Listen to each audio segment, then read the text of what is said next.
Welcome in. Happy Football Friday. Yes. We have made it. Would you like to tell our listeners what was just happening there? No. So excited. I heard Football Friday open. Oh, buddy. My mic stand isn't nearly as excited as we are. Let's go. How great is this feeling? How great is it? We are back, baby. I do love it. Football Friday. You got week 1 of college football got underway last night. You got 0 week for those who celebrate the high school football season starting tonight with some high school football games around the state. It just feels America. Is Banks in action tonight? No, we got a jamboree. Oh, okay. We're jamborooing. There we go. We're heading down to Dayton. Ooh. Yeah, Oregon, not Yeah, Ohio. I figured as much. Yeah, not making that flight. It's a long drive. Yeah. A lot of time on a bus. Yeah, I don't do that. No. I'll meet you guys there. See you there. Yeah, I got the Pirates of Dayton. Excellent. Dante Rosario, Ooh. a Dayton Pirate, There we go. I think. You think? That sounds right Sure. in my mind. That feels right. I think I'm right on that. Dayton Pirates? Yeah, well, no, Dante Rosario, Oh. being a Dayton Pirate. Oh. Other than that, Dayton don't, Pirates sounds like something you tell your kids not to do. Dayton High School. Yeah, I don't Dante think I could Rosario. name another person or thing in Dayton, Oregon. Boy, you want to feel old? Yeah. Dante Rosario, 39 years old. Yeah, well, actually, no, that sounds about right. Yeah. Graduated high school the same year. I was saying, did you? we're Okay. the same age? Oh, he's a week younger than me. Yeah. October 25th. Look at that. Look at that. Look at that. Look at that. All right, so I'm old. Yeah, there you go. Now you are old. Yes. Yeah. You are old. Yeah, that's about, But it- about that. Let's not let our age sully. It's a football Friday, and we should all feel good. You know, Russ said it in my ear. Happy Football Friday to all that celebrate right before the show started. And that got me to a level of excitement I'm not ashamed to admit. All right? It's a level of excitement you can't do on the radio. I am so excited for football season to be back. We are one sleep away from both the Ducks and Beavs getting their seasons underway, the Cougs and the Dogs as well. We are ready, and we are back, and America is a happy place right now. So happy. So happy. We could put aside all of our differences, and it's not Festivus anymore. It's not the airing of the grievances. It's time to come together and truly overreact to every little thing that happens to your program. For the next 4 months, we get this. And for some, you get like 6 months of overreaction. And that's great. That's great.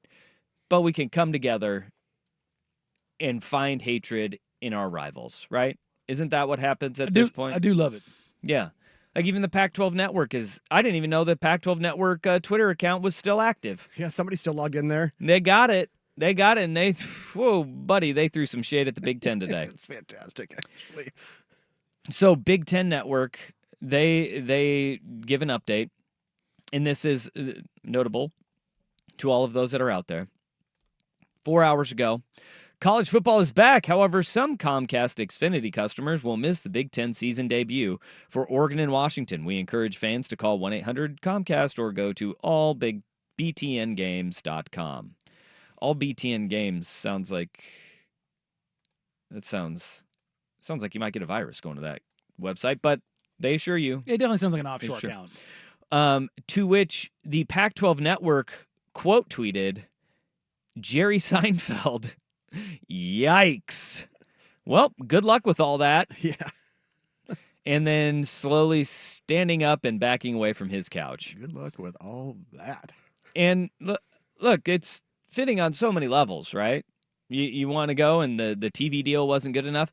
I don't think Oregon and Washington as universities, yeah, sure, they're a little perturbed that it's not on Comcast and Xfinity. Yeah, but the money is pretty good still. The money is still going to be there. That's not going to be affected moving forward. Yeah, about that. But Cougs and Beav fans, they love this. Got to find something. They love every second of this. You know, And it's a great tweet coming from a network that, look, doesn't big really reason exist. big reason why it doesn't exist anymore is because they couldn't get on DirecTV. So, they know this game. They've been here, done this. They've done this before. Didn't go well for them, not one bit. But they're throwing their shade where they can. And look, at least now the Pac-12 has a backbone because they didn't for the longest time. Nope. Seriously, like now is when the Pac-12 is going to get their backbone and they're gonna stand up. Would have been helpful a decade ago. I am 100% in favor of throwing shade. I don't. Yes, you are. I don't We care know if you're this. already 6 feet deep. You can throw shade at a dead guy? No, I mean, look, the back two is already 6 feet deep, and they're gone. Doesn't mean you can't pow pow pow pow pow pow. Can't let it. Look, you gotta let that thing go. You're just gonna keep on shooting. Yeah, Keep on shooting. look, shoot or shoot, man. All right. I'm full Dion Waiters with a sense of throwing shade. I'd rather go 0 for 35 because it means if you went 0 for 9, means you stop hating. Yeah. My go-to still is the greatest black hole in Blazer history, Von Wafer. If you want to bring it back local, There you go. Dion Waiters is a good one. Von Wafer, that guy, I don't know. Who has the highest shot volume per minute in the NBA's history? We can look that up, So right? I did a Blazers related black hole index. Oh, Back that's in the content people want. 2016, 2015. Yeah. Again, this is almost 10 years ago. And I was trying to communicate that being a black hole is not necessarily a bad thing. Kobe Bryant is one of the highest rated black holes ever. Ball stopper. I mean, that's what he was. But I was using it as a reflection of Wes Matthews. It was like, Wes Matthews just chucks shots. He doesn't really, his assist rate is incredibly low. It's like, yes, but that's because it's by design. The design was if Wes Matthews is open, that's good because Wes Matthews takes and makes threes and layups. But his black hole index, which was, I think I did it touches, shots, or touches, dribbles, shots, or it was like a formula that I had to go all the way through this. But basically it was like, how much do you monopolize the ball? Yeah. And his dribble total was incredibly low, but his shots per touch was astronomically high. Basically, if the ball ended up with Wes, run back on defense. But Von Wafer had the high shot total, but also very high dribble total. Okay. I don't know what you're talking about. My skin is curling. It's a football Friday, and we just basketballed on a football Friday. Right?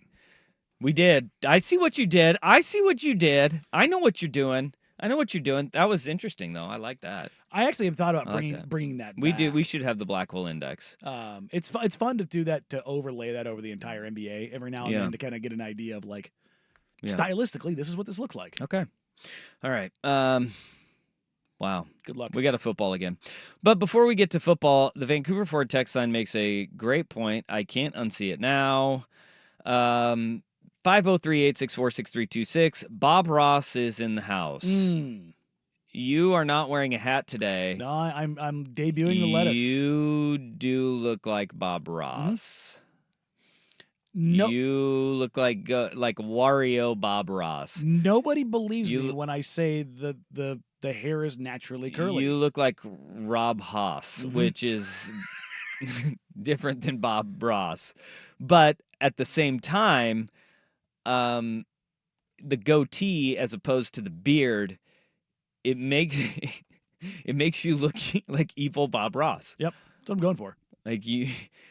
Which is also completely on brand for you right now, because instead of making happy little trees, you don't make happy little trees.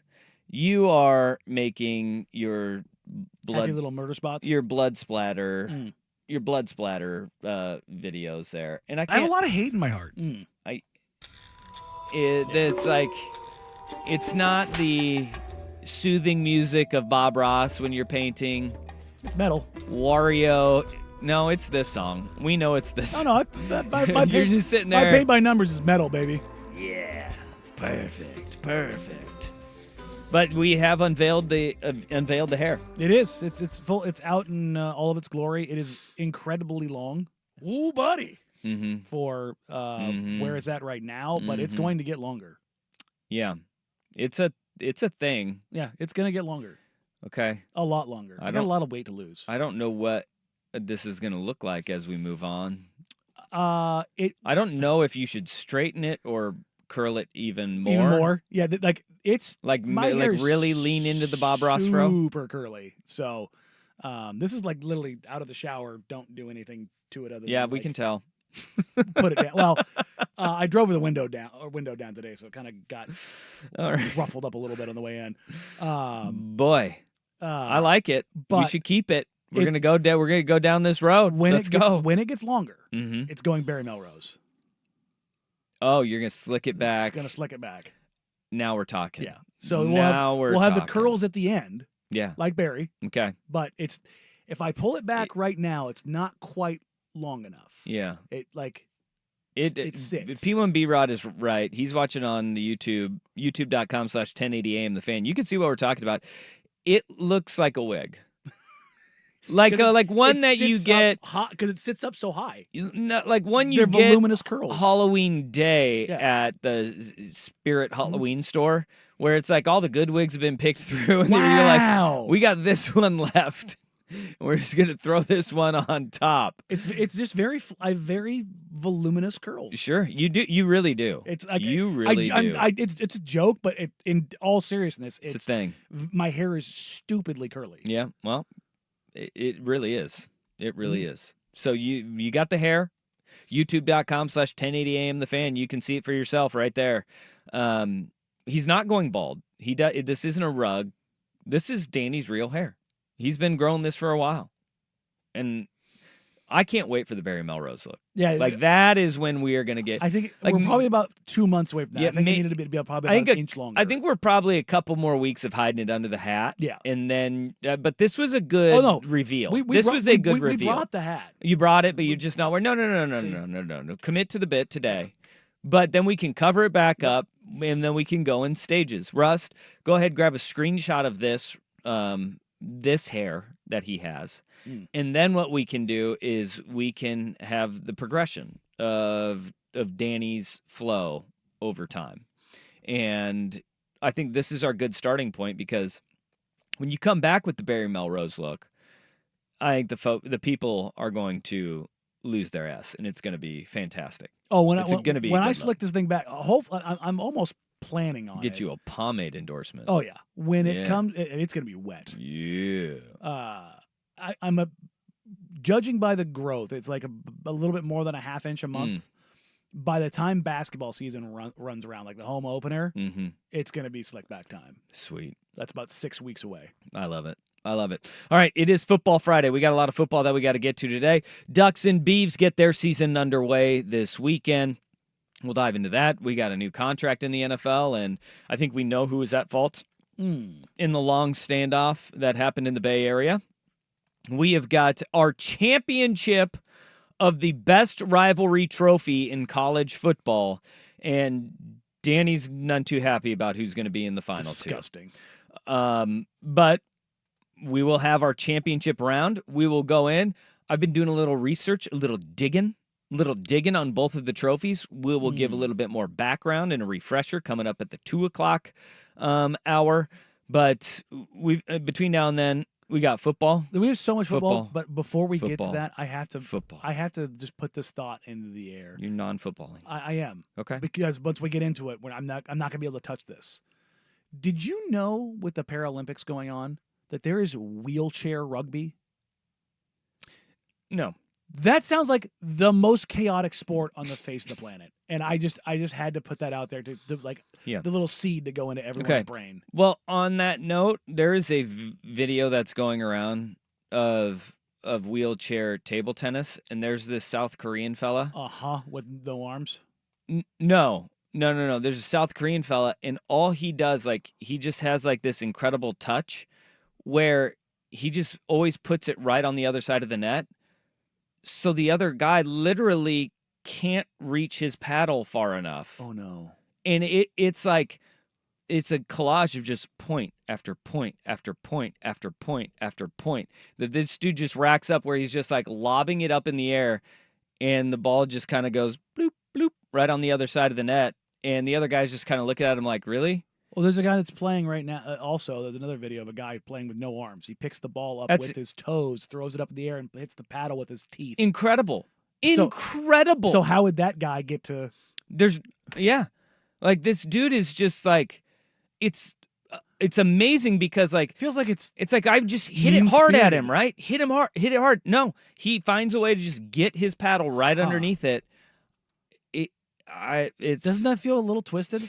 Well, yeah. Right? Like I mean, it's one of those things like we can't do it because that'd be really mean, but because he's yeah. handicapped, he can. Is that how that works? I'm not. Yeah, that video is going around, and I was just watching and going, "Oh my gosh!" I'm so confused. At one point, on one side, I'm like in awe of what he's able to do with his paddle and make sure that the ball every single time just barely goes over the net. But on the other time, like is that the spirit of the game? Yeah, that's what I'm saying. Like it feels like it No, feels a it little doesn't feel that. sadistic. It doesn't feel that way. And look, and I know sadistic. Yeah. Yes, you do. We know So, that. you Well know? established. Well established. All right. Okay. Well, good. Good pivot. I'm glad we got that in. See, I wanted to work that in there. Yeah. All right. Where we got to start, it shouldn't feel good because it wasn't good. Danny and Dusty on the Fan.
Haven't seen you in a while.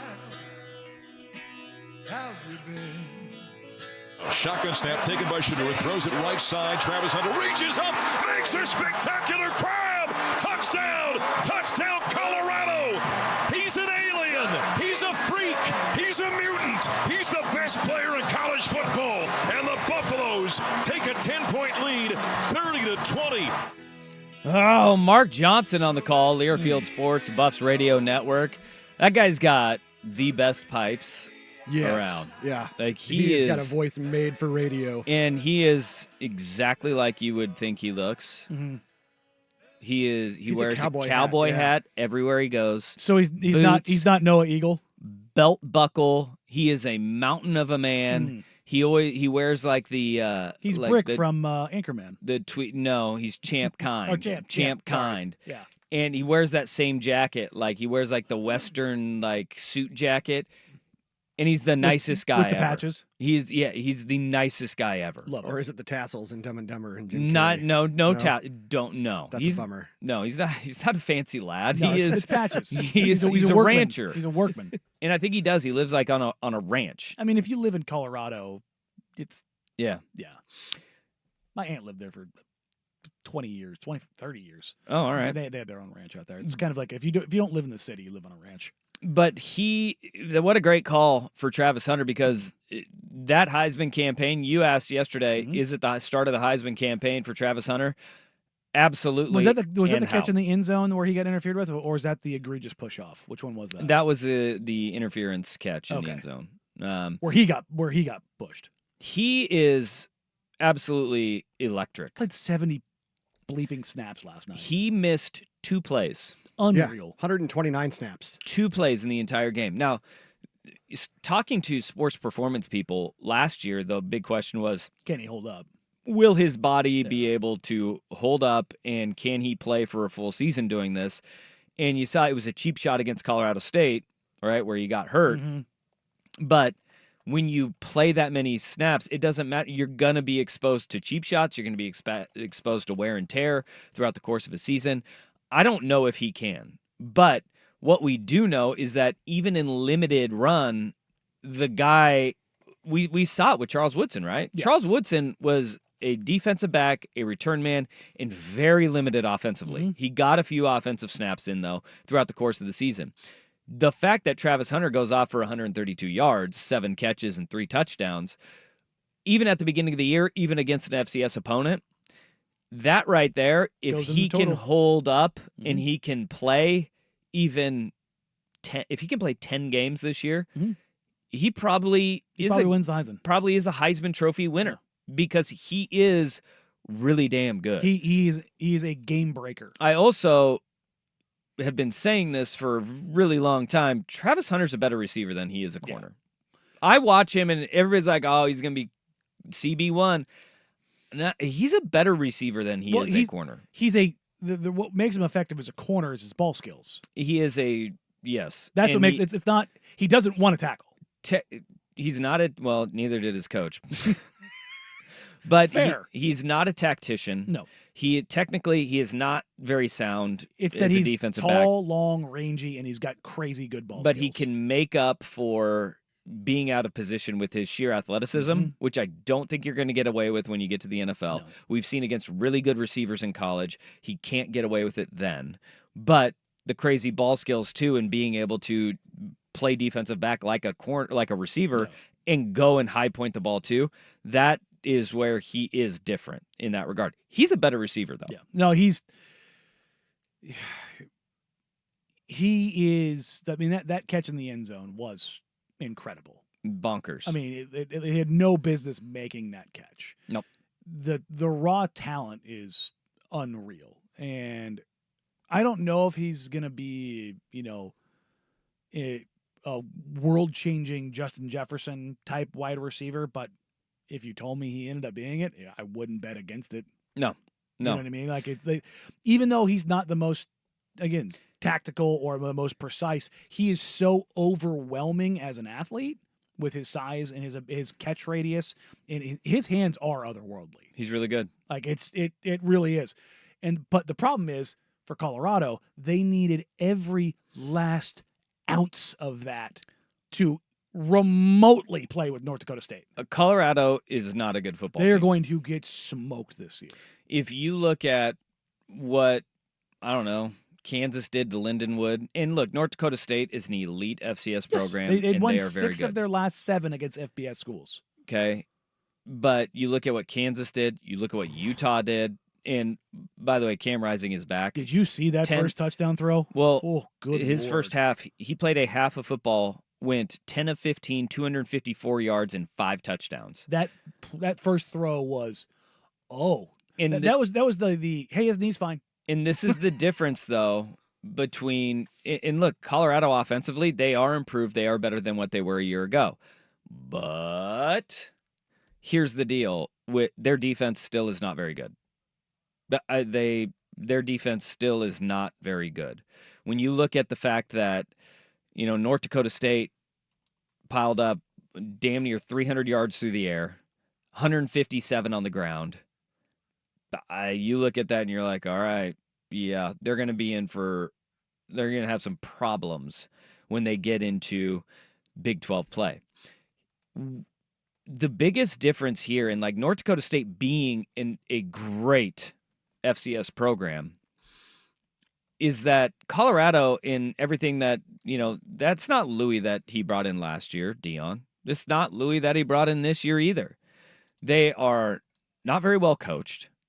Why in the world they were throwing the ball late in the game is with a minute 41 to go beyond me. And your opponent has a timeout? Except for the fact that you wanted to pad Shadur's stats.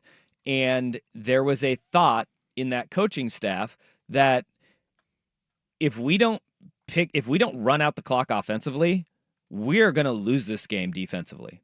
And you saw it at the end of the game. They got the ball with a minute and a half to go. Wait, it was less than a minute to go. It was like 30 some seconds on the last drive that they had, wasn't it? North Dakota State. Yeah. They had the ball for 31 seconds and they got down to the 4-yard line. They made 88 yards on 6 plays in 31 seconds. 31 seconds. Colorado is not deep. They get gashed in the secondary.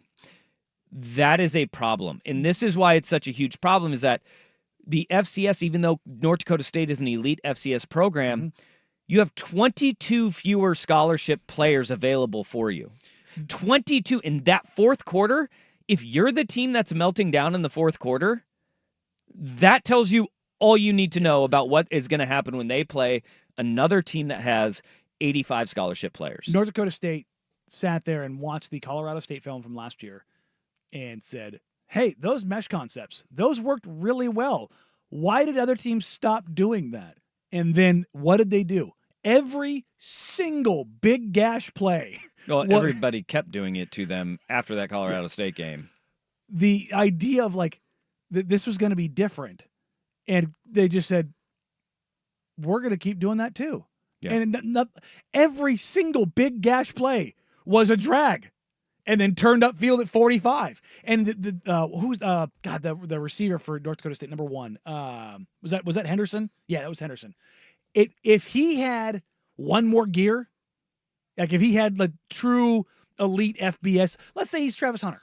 If that's an FBS, let's say it's Evan Stewart or Tez Johnson or Jurian Dickey, somebody with just elite top end, no BS FBS speed.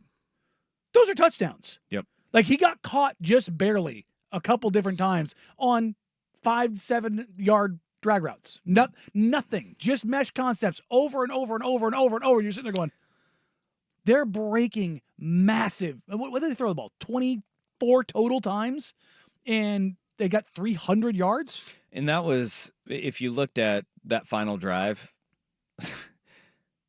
they got down to the 4-yard line, and this is another, hey, come on, guys. Are you playing for yourself? Or are you a well-coached team that is listening and playing to win? Mm-hmm. They didn't bat the ball down on a Hail Mary. Like you had 4 defenders around 2. Mm-hmm. And North Dakota State came down with the ball because they didn't bat the ball down, got to the 4-yard line. They got gashed in the middle of the field, and North Dakota State just with 31 seconds, they didn't have enough time.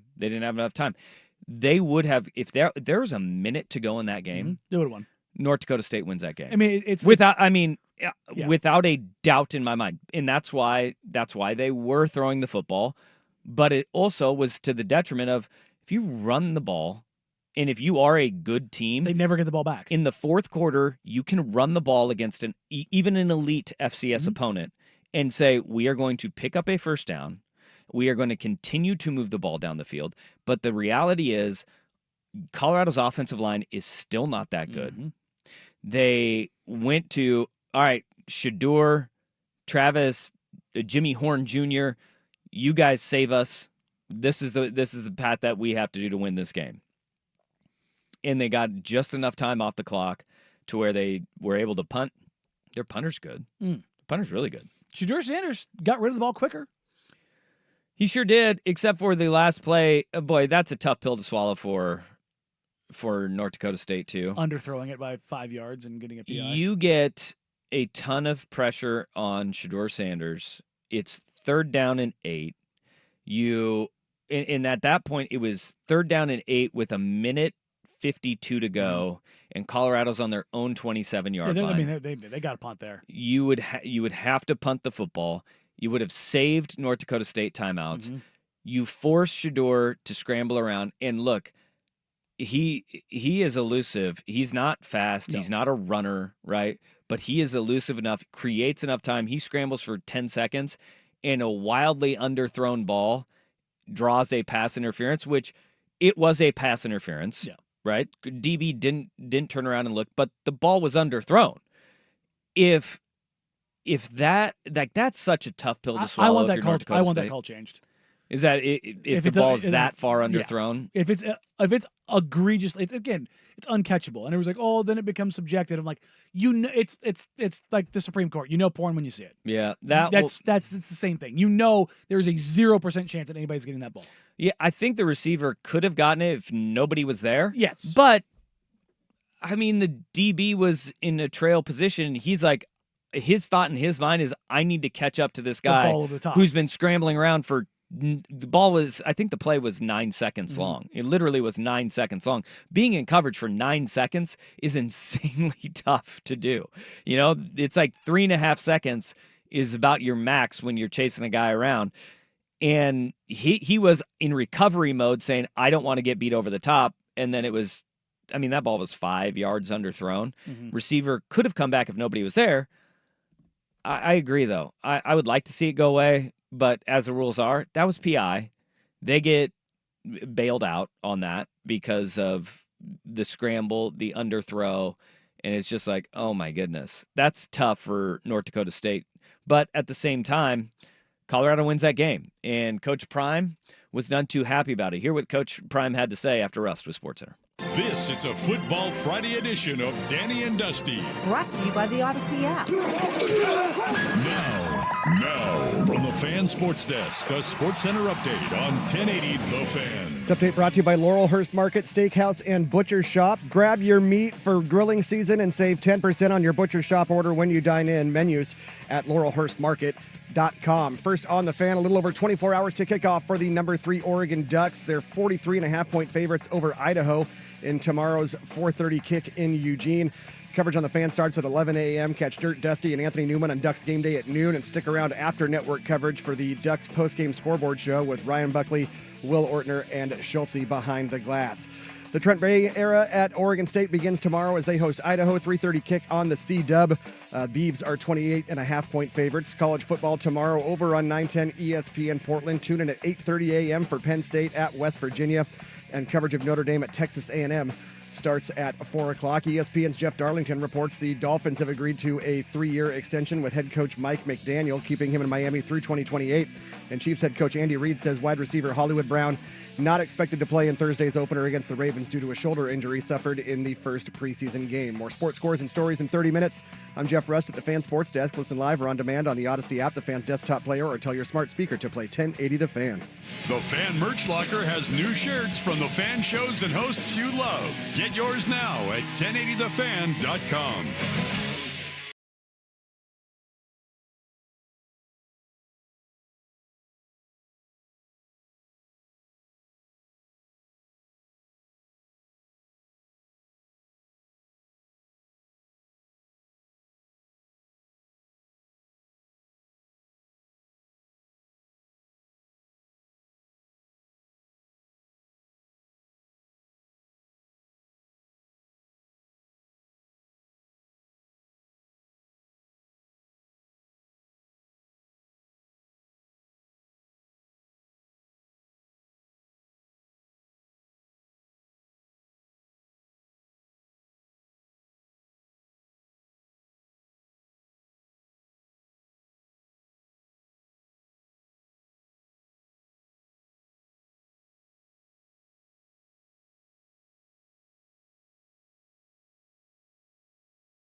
All right, Buffs escape Colorado or North Dakota State, the Bison, 31-26. And Deion Sanders after the game. You ever felt like you won, but you didn't win? But I'm thankful, I'm happy we got the W. I think 31 NFL scouts are on hand tonight, and I think they saw what they came to see. So let's move on from there. I'm gonna try my best to hold back my anger, but we got the W, so I'm happy. 31 NFL scouts, that's what he's concerned about. Are you surprised? No. But if they continue to try to pad Shador's stats, and I don't think they're going to have this problem because I feel like they're going to run into the same problem when they enter the Big 12 play as they did They're in going to have to Pac-12 throw play. the ball because they're down all the time. They are going to throw the ball all the time. But that's not the way. Right now, they just, and we talked about this like with the Hail Mary, we talk about this situationally. They are kind of a mess when it comes to how they're coached. Kind of? Well, I say kind of because their scheme is really good for 3 players, but it is very individualistic style of play calling and the way that they operate. And you can see that with the way that North Dakota State broken assignments leading to big plays, all of those crossing routes and communication, right? There's a lot of guys just looking out for them when you watch them play. And I've said this several times, like I want one of these guys who's going against the grain to come out the other side and win, whether it's Dabo, who's refusing to use the portal, or it's Dion, who is using the portal at every turn. Like, is somebody going against the grain? I think it's good for every sport, right? That's like why Chip Kelly was so fun. Mike Leach was so fun. Paul Johnson and his stupid offense running the triple option at Georgia Tech. All those things were fun because it was so different from anything that you see. The instigators. Yes, the disruptors that you see in any sport. They're fun. And Steph Curry in basketball, shooting threes, extending out the three-point line. Damian Lillard shooting from the logo and becoming commonplace. Like, we love these sorts of things. A knuckleball pitcher in baseball, you're like, how does this guy do it? Why is the ball dancing like a butterfly? Yeah. Anybody that bucks the trend is fun to watch and follow. But it's becoming more and more apparent that it's not going to work at Colorado. And Rufio on the YouTube chat brings up a pretty decent point because I counted 3 plays that were pretty egregious, and there may have been more than 3.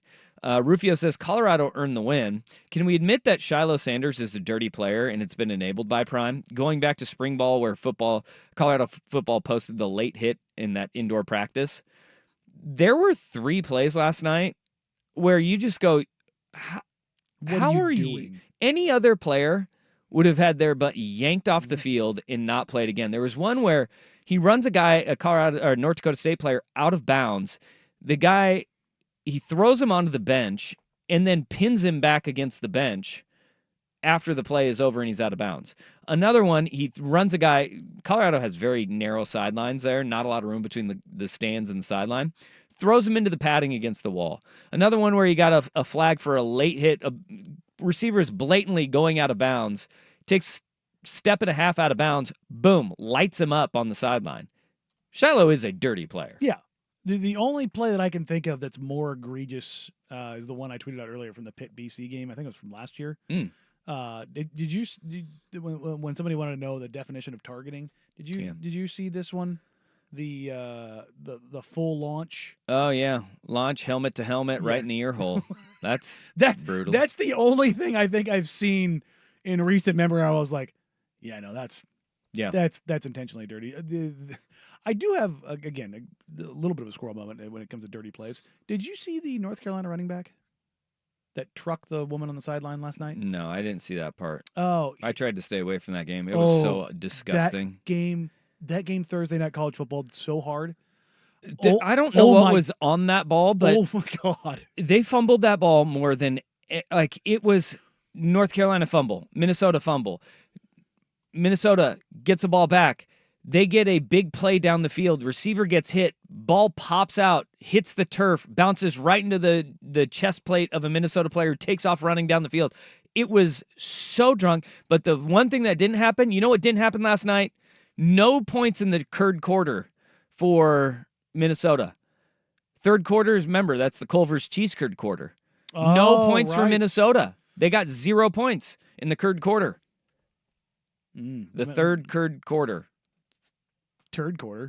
It was. That game was absolutely disgusting. It wasn't drunk. It was like hungover. But yeah, not necessarily dirty, but it got me thinking, why are you going 30 feet out of bounds at full speed and running over a woman on the sideline? Hard to slow down. You don't want to pull a hammy. Yeah, this is like, Dusty, like 30 feet I don't know. deep. I mean, this was not a... Maybe he wanted to apologize to her later. And it looked like Derrick Henry hitting that guy on the sideline. Yeah. It was that bad. It's like, oh, sweet Jesus, what was that? She gone. Well, North Carolina won that game 19-17, and Because I don't know kickers suck. if anybody should have deserved to win that game. It was the first road win for North Carolina We said in an 92? opener since 1992 when Mac Brown was the coach of North Carolina. The first time. 1990. That's 32 years ago. No one on that team was within a damn near a decade of being born. No, like you That's could have so nuts. somebody playing on that team. Their father probably played for North Carolina that season. Oh, God. You're right. Yeah. Their dad probably played on that team, and there's got to be somebody, you know? You'd think, right? That's wild. But that game was not good. But also, let's circle back to Colorado, North Dakota State, because Sorry, squirrel. Colorado is going to run into problems when they get into Big 12 play. And look no further. Again, North Dakota State is an elite FCS opponent. And this was, when we discussed this on Tuesday, there was nothing, like we weren't going to learn anything about Colorado when they won, right? No. I thought that. But if they lost, we were going to be like, oh boy. That game sure felt like a loss. And when you hear Dion after the game, he was like, I am. Look, it's going to go up on the records as a win. They lost that game. When we were talking about this yesterday. When that point spread got bet up to double digits, I basically salivated. Yeah. I was like, there's no freaking way. It was in question, though. Colorado did have a 10-point lead, 11-point lead. Yeah. Again. Yeah. I was stuck in traffic for an hour and a half, and I just turned my phone sideways, my little cell phone holster last night as I was making my drive, and I watched the first half on my cell phone in the car, and all I watched was North Dakota State gash Colorado. Yep. Play after play after play, and when all of a sudden the trenches are FBS level, man. Well, they made their ground up in the second half, and that's the difference between 85 scholarships and 63 scholarships. It is when you can start cycling more guys through, and then you saw in the third quarter it meant a whole hell of a lot to Colorado because North Dakota State.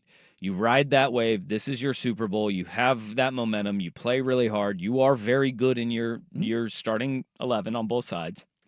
And then depth starts taking over little by little, slowly but surely. But then we saw Colorado absolutely melt down in the fourth quarter. Like they got tired and they were the ones that were clinging to life at the end of the game. That's the discouraging part if you're a Colorado fan. Colorado is not going to make their run this year. I mean, it's going to be a. Do they win more? Is the over underline 3.5 now? I don't know what it was. Well, no. I'm saying in your head. In my mind, Here, let's play the game. I think you're going to be a little bit. Oh, wow. Let's play the game. Let's play the game real quick. We've got a second. Vegas has it at 5.5. Okay, and we'll get to that later in OA. Okay. Nebraska win or loss? No, they got to go on the road. Yep. No. So loss. Colorado State. Win. Okay. Baylor. Probably a loss. Okay. Central Florida. On the road. In late September, still going to be hot. That's a toss-up game. Okay. That's a toss-up game. We'll give it to them. We'll say that's 2. Kansas State loss. Arizona loss. Cincinnati. Probably a loss. You want to give it to them? I'll give it to them. Okay. Don't feel comfortable about Texas Tech in Lubbock. Loss. Utah. Loss. Kansas. Loss. Oklahoma State. Loss. Yeah, we're not there. 4 wins. We're not there. So 3.5 is the line because we had 2 toss-ups in there. Yep. I mean, if Cam Rising is healthy, it's a loss. All bets are off if he is healthy. If he's hurt, even if he's hurt, I think. Yeah, I don't know. It's tough. And if you look at it, so North Dakota State preseason number 2 ranked team in the country in the FCS, really good. Did you see what Sac State, a top 10 ranked team in the FCS, did yesterday? San Jose State, right? Yeah, they lost 42-24. Yeah, and I mean North Dakota State's far better than Sac State. Yeah, but Colorado should be far better than San Jose State too. Though. I mean, was it Rutgers struggled early on and then they pulled away? Yeah. No, North Carolina State. Yeah, North Carolina State had to score 21 unanswered in the fourth quarter. But it also looked like they got their S together. I am selling all my stock on the ACC. Oh, it's the worst conference in football right now of the Power Fives. But It's not close. What they did is exactly what you would expect an FBS team that is competent in a bowl caliber team to do. They scored rifle off 21 straight in the fourth quarter and win by double digits. They won by 17 points. Put that thing to bed. Right? That's what you do because you have 85 scholarship players. You are a well-coached team. You will wear them down. You will make adjustments, and you will win the football And it game. was they ran the ball, ran the ball, ran the ball, ran the ball. Ooh. Would you say Run the ball. that's what they did? Yes. That's what they did. No, he came to life in that second half, and he just that he had one where he was wrapped up. Was in the red zone. I think it was like the 6 or 7 yard line. He got hit, I think, 6 times on the way to the end zone. He just drug bodies, and I was like, "Good Lord, okay, All right, football's back, baby." Here we go. More college football next on the Fan.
All right, one last Big 12 note. Big 12 showed up last night. Kansas, baby. This, according to Reddit CFB. Big 12 teams that aren't Colorado outscored their opponents 154-6 in the opening night. Kansas turned up last night. In the opening night of week 1 of college football.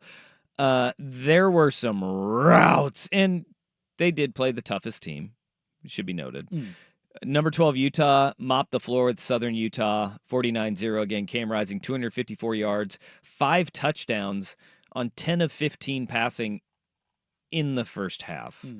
Number 22, Kansas, beat Lindenwood, 48-3. Central Florida beat New Hampshire 57-3. So, and then Colorado beat North Dakota State 31-26. Right. You just need to stop scheduling North Dakota State. Can we do that? Can we? Well, I mean, Actually, these are fun for No, me, it's but like, if how I'm can a we? fan, I'm like, Well, it's like the teams that after App State beat Michigan. It was like do not put Yeah. them. I remember nobody played them for like 6 or 7 years. Yeah. They're like, no, Yeah. not a chance in hell. Yep. And it should be noted the North Dakota State Bison will be going to Eugene, Oregon in 2028. Mm-hmm. All right. Did you see what Arkansas did to Arkansas Pine Bluff? No. 10 straight touchdown drives. 70-0. 10 straight. FBS record. Is that 10 straight. Is that good? Is that good? That look, again, Arkansas Pine Bluff, but that quarterback they got, Taylon Green, he is fun. Yeah, he He is. is fun. He is. He's a transfer. Is he the Central? No. Their quarterback transferred to Central Yeah. Florida. KJ Jefferson. Yeah. Where did where did that guy come from? God. I mean, I just assume everybody has come from the portal at some point. You know, the portal giveth, the portal Boise State. taketh. Yeah, he was that. Boise I think he was State. that 4-star they had. That's right. Wow. Hold on. So I'm looking back. 1, 2, 3, 4, 5, 6, 7, 8, 9. Ooh, 10. Because when you said 10 straight drives, I was like, well, I think I remember that from Oregon. Oregon had 11 straight scoring drives in their 81-7 win over Portland State. 9 straight touchdowns, 10th is a field goal, Yeah. and then another touchdown. 10 straight touchdowns. FBS record. Gosh, They went bonkers. that's nuts. Well, that's playing an FCS opponent that's not very good. That's how you're supposed to do it. Yeah, well, North Dakota State is really good, though. Yeah, it's true. I love that they refuse to go to FBS, though. They're like, no, we're happy where we are. No, it is entirely fine to be the biggest fish in the small pond. Yeah. It is entirely fine. Just like that tweet that North Dakota State fan threw out, what's the difference between a buffalo and a bison? 16.5 national championships.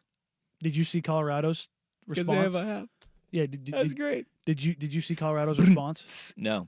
They said also the difference between a bison and a buffalo, and they put up a picture of each one of them and said 1-0, 0-1, and I was like, guys, just sit this one out. And rightfully, they're getting murdered on social media. It's like, what are you doing? Oh. What are you doing? That's not good. No. That's not good. No. You know that was Dion's idea too. Oh, Well, boy. no, do it. no. I mean, It was his oldest son. It's his son. His oldest Oh, son who well, runs that's- all their socials. Yeah, that's right. Oh, yeah, that's not good. Yeah, not great, Bob. All right, we start hour number 2. The long-standing saga is over. Danny and Dusty on the Fan. Getting quality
Hour number 2, Danny and Dusty with you on this Football Friday. If you're not excited about Football Friday, I don't know. Something's wrong with you. Something's wrong with you. Check that pulse. Coming up on the show, we got everybody's favorite game show, coming up at 2:30. 2 o'clock, we have got our Rivalry Trophy Championship game. Dun, dun, dun, dun. Matchup for the ages. But where we got to start hour number 2, the saga has finally come to a close. Womp, womp, womp, womp. The San Francisco 49ers and Brandon Aiyuk have agreed to a long-term extension, a 4-year, $120 million contract that will keep him in the Bay Area through the 2028 season. All right. Hey, $76 million are guaranteed, $47 million to be paid to Aiyuk before April Fool's Day 2025. How great would that be if John Lynch is like, gotcha, Psych. not going to pay you. Not getting it. Not going to do it. Wouldn't be prudent. But Aiyuk gets his money. Now, on the surface, it seems like it is a 4-year, $120 million deal, which I'm no math major, but that is $30 million a year. But when you go to the fact that $76 million of that is what is guaranteed, it is a 4-year deal with $19 million per year for Brandon Aiyuk. I found the reporting from Adam Schefter to be very interesting. And also directly from the 49ers. He said that the contract that Aiyuk signed and agreed to is the exact same contract that was offered by the San Francisco 49ers at the beginning of this whole thing. They said, and they've been true to this, like, we gave him the best offer that we could give him because of what our cap situation is moving forward. And knowing we have to pay Brock Purdy, knowing that we have to pay Trent Williams, knowing that we're going to have some tough decisions down the road, this is the most that we could do. Aiyuk tried to flex his muscles, and look, he went out and he fell flat on his face, trying to get a bigger deal at a place that he wanted to be at. And I think that is one thing that you look at and you say, hey, the value in what smart teams are going to do is they're not going to throw too much money if they cannot do it for the future of their organization and keeping a Super Bowl window open. It's not about 4 years down the road. It's about the 2 years that San Francisco truly has to win a Super Bowl. There was another line in here. I'm trying to find it from one of the newsbreakers that I thought was interesting, that it was released 7, 8, 9 hours later, and kind of towards the end of the night, which that's when stuff gets kind of slid in underneath there. One of them was Diana Rossini's note about how they were only going to trade Aiyuk if they got a top flight receiver in return somehow, which she also said that they offered a 3rd-round pick for Cortland Sutton, and Cortland Sutton as a top flight receiver I didn't expect to hear those two words be linked together. I've kind of stood by this. I think Cortland Sutton is valued more across the NFL than what he has been able to produce over the last couple of years. See the offense being an absolute disaster. Still a good receiver, but if you're Denver, like a 3rd-round pick for Sutton, why I think you might hop on board with that. that. That was where I went with that. I think what they did though is said, we can't do that if we're going to start our rookie. It's fair. We can't say we're betting on the future. Go drown when Bo Nix. We're going to go have fun, especially with the struggles at Troy Franklin, who they thought would be an immediate impact player for him or for them. Wasn't producing the way they thought he would out of the gate. I think that's probably why Denver's like, yeah, thanks, but no thanks. We're going to read the temperature of the room. But if that would have happened, they would have dealt Brandon Aiyuk not to Denver. They would have dealt him to Pittsburgh. And that would have been the final piece to a 3-team trade, was a 3rd-round pick goes from San Francisco to Denver, okay? And Cortland Sutton comes to San Francisco. Brandon Aiyuk goes to Pittsburgh. And I that would have made everything rest a little bit easier. And it would have made sense really for all three of those teams, except for Denver when they made the decision they're going to start Bo Nix, and they didn't hit the home run in the draft in the 4th round sleeper in Troy Franklin like they thought they were going to. The interesting thing was this started with Aiyuk's wanting basically the same deal that Amon-Ra St. Brown got. Mm-hmm. And you know what he got? The same deal Amon-Ra got. Didn't Amon-Ra get he wasn't 77 guaranteed? He got 77 guaranteed. Yeah. Okay, well, but that was the best offer that San Francisco could have given him. This is kind of what I was saying from the jump with this whole thing, though, is that both sides were being stupid and stubborn about this. And this, again, as much as Aiyuk took the deal that was originally offered, Rossini's information there about only trading Aiyuk if they got a top flight receiver kind of lets you know that he may have been able to find more money. And he did with the Patriots. And perhaps they couldn't get that. It wasn't about him not necessarily wanting to go to New England, which even if he didn't, he clearly was able to generate the money, but there was no deal that made sense for the 49ers in the sense of they weren't going to do it without getting a top flight receiver in return. Yeah. Did you see the Athletic anonymous agent poll that they released? There's a lot that was in there, including a little nugget on Aaron Rodgers that we'll get to in a little bit. But they polled a bunch of agents around the NFL and asked them, things like, what are the biggest disaster of teams to work with, best franchises to work with. The Eagles and the 49ers were rated the top franchises and best front offices in the NFL. And that right there also leads me to believe this was more Brandon Aiyuk than it was the San Francisco 49ers front office. Because if agents around the NFL are saying, no, these are teams we like to work with. Oh, sure. I'm not saying that Aiyuk is faultless or blameless at all. That's not all. Well, I'm saying I think he should shoulder the majority of this, of why this lasted so long why it got to this point. I will never go that route as long as Jed York owns that franchise. Because him and Jerry Jones are notorious for doing the same bleeping thing every single time, which is, here's the money, here's the most we have. In the end, that's what they get. Every single time. And what is wrong with that? Is saying, here's the money, this is what we have, take it. Wouldn't that be like, okay? No, but my point is like, why? I feel like that's good to work with. No, I'm saying, why is there a holdout? Because it's simple as, here's the max amount of money we can give you. Yeah. There shouldn't be any holdout. Yeah. Other organizations. That's why I say it's the player. No. Other organizations don't deal with this as routinely as those two organizations do. Yeah. Well, because they've drafted really well. Both of them, we've talked about this.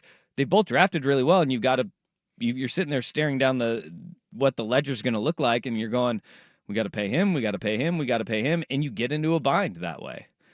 I mean, that a lot of teams, they pay their quarterback an exorbitant amount of money, and you can just go to every agent and say, look at that deal. That's why. With both of those franchises, in Dallas is a little bit different because they'll overpay Ezekiel Elliott for some godforsaken reason. But with San Francisco, it's we got to pay Bosa, we got to pay Werner, we've got to pay Debo, we've got to pay Kittle. We know we're going to have to pay Purdy, we're going to have to pay Trent Williams, and we're paying Trent Williams right now. Like they're sitting there going, look, all of these guys are not top end high dollar guys like a quarterback is, where you're getting a quarterback with a $55 million cap number on it, but you have a host of $30 million guys that are all just kind of in order because they're elite at their positions.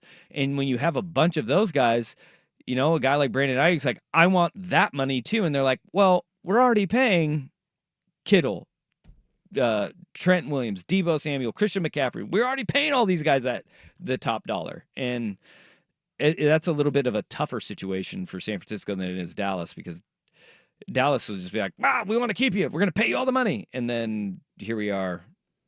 Dak, we want to keep you, but we've already given up way too much money for everybody else. That doesn't make sense.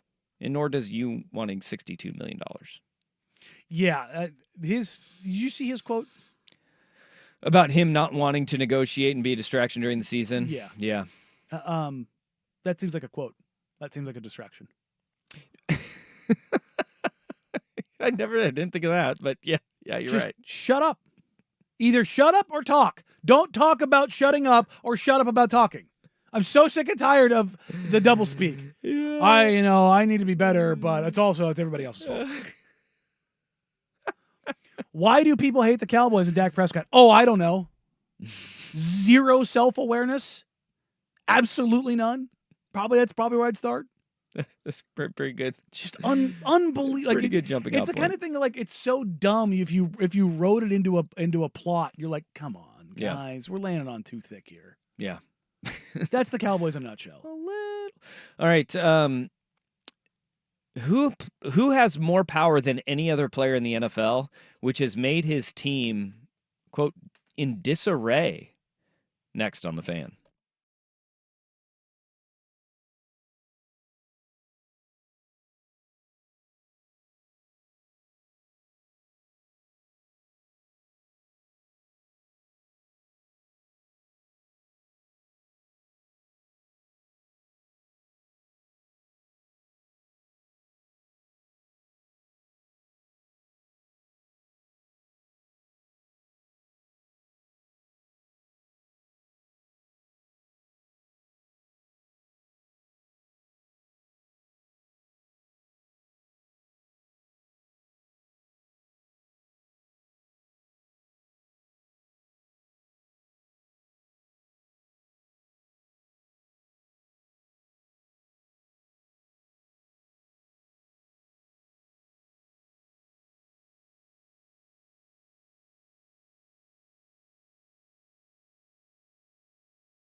Okay, I brought up that athletic survey that I was telling you about with the agents.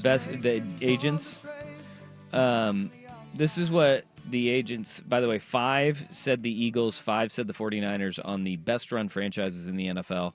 Chiefs picked up 4 votes, Packers 3, Vikings, Steelers, Ravens, Dolphins, each 2 apiece. This is what the quotes were from agents on the 49ers. The way they treat people and don't skip on expenses, highly professional. Another one said, you have to fit within their culture, but they allow players and employees to be themselves, and they win even while getting their poach staffed every year by teams. They're what? Their staff poached. There we go. There we go. I'm like, What did I say? Poach staffed? Yeah. Yeah, staff poached. Reading ahead hard. Yeah. English school. The most unstable franchises in the NFL. Care to take a guess on the most unstable franchise in the NFL? Look, it's not a character flaw. It is a built-in part of the Raiders. Cowboys, Raiders, maybe the Browns. Panthers. Browns not picking up any votes. Panthers, number 1. 9 first-place votes. Organizational stability comes from the owner, and the front office needs more time than the owner. A strong QB can keep a team viable regardless of the front office, but what's their plan? I think another one said, I think the headline for this section should be that for the first time in my career, most NFL organizations are relatively competent. I can only think of a few that aren't run well, starting with Carolina because of Tepper's involvement. They didn't get a big haul for the Brian Burns trade either. Your Raiders coming in second, 7 first-place votes there. Then the Jets, Jags, Cowboys, Cardinals, all with 3 apiece. Here's what they say about your Raiders owner. The owner frequently makes significant changes. He put Josh McDaniels and Dave Ziegler in charge and fired them after less than 2 seasons. Now the Raiders have an inexperienced coach in Antonio Pierce, a retread GM hire in Tom Telesco. Organizations start at the top, and Davis doesn't provide stability. That's tough. The last couple GMs they've had were, newer GMs and newer opportunities, and they sucked. So, Look, Telesco did well as a GM with the Chargers. He did okay.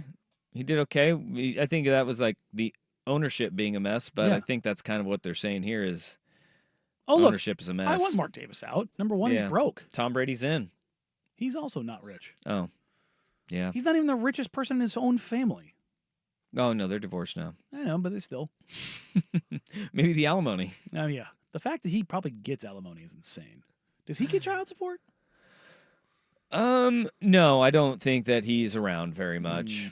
I don't think that he's around much at all. The Raiders' dysfunction is more military-esque, where it's cheeky and fun for the most part. Now, don't get me wrong, Henry Ruggs not cheeky or fun, and it's part of what they are, and it's fine when they're winning. The problem is they haven't won in 2 decades. Here's a good one. This is good for Seahawk fans. Best talent evaluator. John Schneider picking up 4 votes, tied with Brett Veach. So Seahawks and Chiefs go number 1. But this is where it gets a little bit interesting here. All right. Picking up a tie for 5th with Chris Ballard of the Colts, Eric DeCosta of the Ravens, Brad Holmes of the Lions, was Seahawks assistant general manager Nolan Teasley. So of the top 5 vote getters, the Seahawks had 2 of the best talent evaluators in the entire NFL. I mean, how many drafts have they missed on? They've missed on a couple, but when they knock it out of the park, boy howdy. And they do it with late round picks year in and year out. I'm not surprised to see the Packers on here, though. The Packers are and have been for 30 years. No doubt about it. And it doesn't matter who it is. Yep. That's the insane thing with the Packers. You can just put whoever the Packers GM is. Yeah. Like that's a holistic cultural thing built into their organization because they promote from within and they build you up from the ground up. Training and serving. But here's the one that's catching a lot of headlines today. Is that as part of that most unstable franchise, the Jets were in that tie for 3rd along with the Jags, Cowboys, and Cardinals. Mm-hmm. Here's what an agent said about the New York Jets. There is complete disarray over there. Look at how they've handled Aaron Rodgers. Has one player had more power than him? He skipped minicamp. They've been unable to convert him into a team player. The vibe inside the building is terrible. That's an agent who has a client there. 100%. That's the only way you know that. 100%.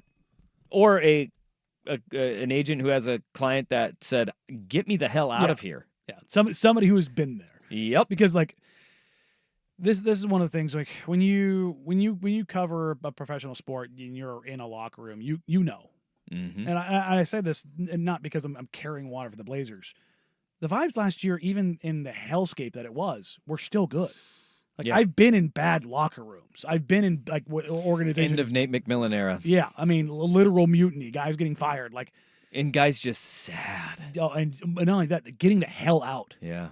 You just like if you're in the building, you know. Yep. And you I don't know if say keep it to yourself, but it's like, yeah, God, this is another thing to add to this. Look, and you don't have to be losing it in the dregs for you to have that feeling in those Philly, vibes. The Eagles. Yep. I mean, clearly the vibes are an absolute S show. Yep. And you saw it last year. Was it the final 6 games? It was just like, oh God. I'm going to be interested to see as there's more time and he gets further removed from it. We'll get this out of him. Excuse me. I had the hiccups.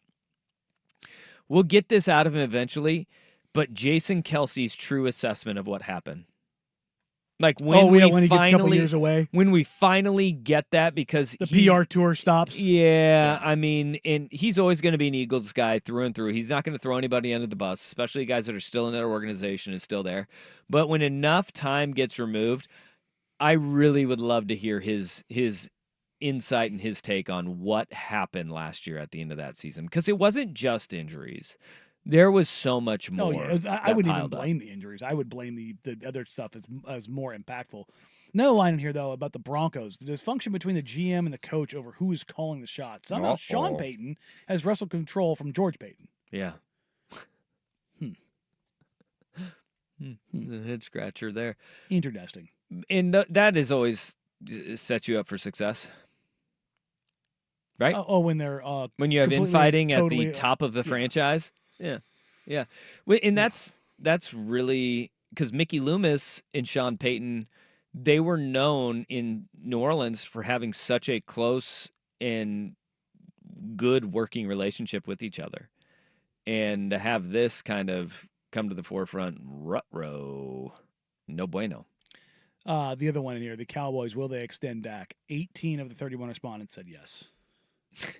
It's Dallas. It's what they do. Yes, I can't imagine Jerry letting him go. Yeah, exactly. God, I hope they tie that anchor to that franchise. Is Jerry Jones like a kid with a toy? Mm-hmm. Even though like the kid's like, I haven't played with that toy, but we can't get rid of that one. I'm gonna keep that. A bit of a hoarder. Keep that toy. I don't really like that toy anymore. That toy is old. I haven't used it in a while, but I want to keep that toy. And then as a parent in this situation, you'd be like, all right, well, give me your allowance and you can keep that toy. And Jerry, the kid, is like, here, take it. Take my allowance. I'm fine. I want that toy here still, just so I know I can play with it if I want to. Just really expensive. All right, coming up on our Worst Day on the Web, I have a new word for you. Oh. Rodenticide. Okay. Mm-hmm. Ponder that. But first, it's the Big Kahuna with Sports and Update. And they win even while getting their poach staffed. This is a Football Friday edition of Danny and Dusty. Brought to you by the Odyssey app. Now, from the Fan Sports Desk, a Sports Center update on 1080 The Fan. Jeff Rust here with your Sports Center update. First on the Fan, a little over 24 hours to kick off for the number 3 Oregon Ducks, who are 43.5-point favorites over Idaho in tomorrow's 4:30 kick in Eugene. Coverage on the Fan starts at 11 a.m. Catch Dirt, Dusty, and Anthony Newman on Ducks Game Day at noon. Stick around after network coverage for the Ducks post-game scoreboard show with Buck, Will Ortner, and Schultze behind the glass. The Trent Bray era at Oregon State begins tomorrow as well. They host Idaho State. 3:30 kick on the CW. Beavers are 28.5-point favorites.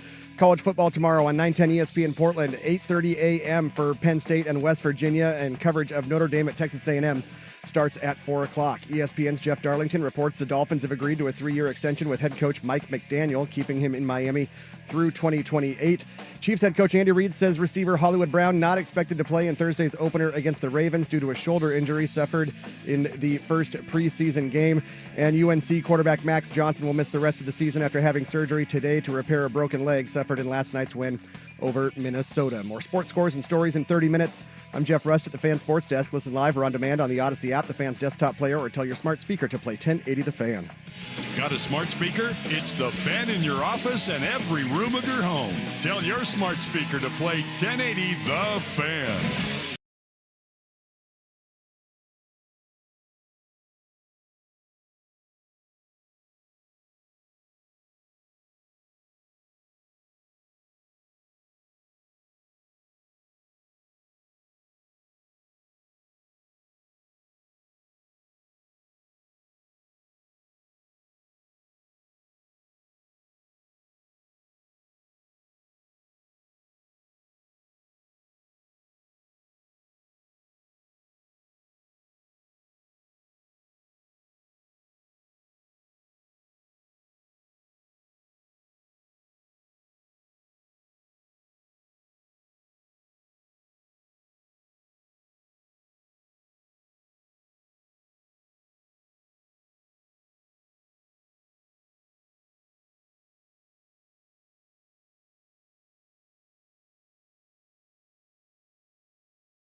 Time for today's worst day on the web. With Danny and Dusty on Odyssey and 1080 The Fan. Well, that sucks.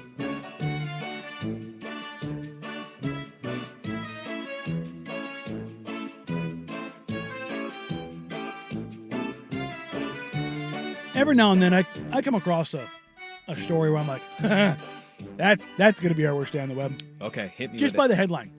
I have barely glanced at the story, but the headline was so enticing that I was just like, this is a Mad Lib. Mice on remote island that eat albatrosses alive sentenced to death by bombing. Conservationists say a rodenticide bomb could save them. A rodenticide. Okay. So wait, they're gonna bomb the island and be like, we need to save the albatrosses. Drop a bomb, baby. Like the albatrosses aren't gonna die? Chem warfare, baby. So chemical warfare, it's only gonna kill the rodents. I'm sure this will definitely not have any side effects like create Godzilla. Not one bit. I've seen enough movies to know that this is how Godzilla is like created. This is how the evil monster comes up. We're gonna have like mutant. They're gonna recreate dinosaurs. They're gonna turn these things into stegosauruses. How are the mice big enough to eat an albatross? Gonna turn it into Isla Nublar. Yeah, I've seen. What was that? Man in the Iron Mask. And also, what was it? Oh boy. Now this is gonna send me down the rabbit hole. I don't know what movie, what mob movie it was. Is this the blowtorch in the can? Yeah, with the rat, you have that. Man in the Yeah. Iron Mask had like they put the rat inside and let that go. That was like medieval torture. Yeah. Was they'd put a rat in a can with blowtorch, but they also did. Was it The Departed? No, or was it one of those Boston? You know what I'm talking about. One of those had the rat in a can on a blowtorch. You put it on the guy's stomach and he eats his way through. Oh God, it's Too Fast, Too Furious. They did that in that Yes. show. They did it in one of those mob movies too. I don't know if I've ever seen. No, Too Fast, Too Furious is the second one, right? Yeah. I've seen that. Yeah, I've seen that one. But that's a long way to say. Yeah, you don't have to be huge. They'll gang up on you. All you just gotta do is get that albatross. Well, I mean, in the right state. It's sneak attack at night, and you start eating away at it. David, you know how big an albatross is. Like, an albatross is a bird the size of a freaking person, dude. Yeah. Like it's got a 12-foot wingspan. They're huge birds. Yeah. So how the hell is a mouse eating an albatross? Gang up on them. Gang up on them. Just gang up on 'em. Throwing up sets. Yeah, I mean, you're sitting there and you got the red mice and the blue mice and the orange mice and the purple mice, and they tying their bandanas together. Yeah, they come up and they get you. So this is on Marion Island. It's an island between South Africa and Antarctica. And humans are the ones who screwed this up. They introduced mice to the island in the 19th century. Oh, no way. Humans did something wrong? No and way. They have developed a taste for the wandering albatross, which that's that absolutely monstrous albatross. This guy too big to fly? Maybe that's how they get him, is that they're like, yeah, you can't. We know you can't fly. Gotcha. It says they can spend hours in flight without rest or a single flap. Oh. So they can just get up there and they got those big old wings and they can just whoop, stay up in the air for literal hours. Oh man. So they not only can they fly, they can like super fly. They are a blaxploitation movie. They are But super can fly. they super duper fly? Yeah, see? Birdsploitation? I see what you guys are doing. You don't like it? I love it. Okay. I love it. There we go. I don't like it. I love it. To give people with nothing else better to do with their time something to do, the Mouse Free Marion Project, a collaboration between South African government and BirdLife South Africa, is trying to raise $29 million to drop 660 tons of rodenticide-laced pellets onto the island. Yeah, this is going to go horribly. But nothing wrong with 660 tons of rat poison being dumped on an island. I feel like this is how Dr. Evil gets his sharks with laser beams, because there's a lot of sharks off this coast of South Africa. Freaking sharks with freaking laser beams attached to their freaking heads. Laser beams. 1.32 million pounds. That is insane. Of rat poison. I don't know who. I'm an idiot, and I think that this is a bad idea. You know, like this is something that, like, I don't know if like the people calling the shots in South Africa are a bunch of dudes at a bar with a few pops in them, because I feel like this is a drunk idea, and they're like, you know what, sounds good, we should probably do it, and nobody in his right state of mind should be like, this is going to work out really well for us. Over what period of time are they going to do this?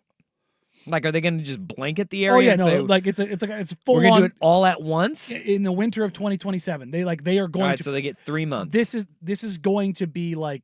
So it's German Blitzkrieg.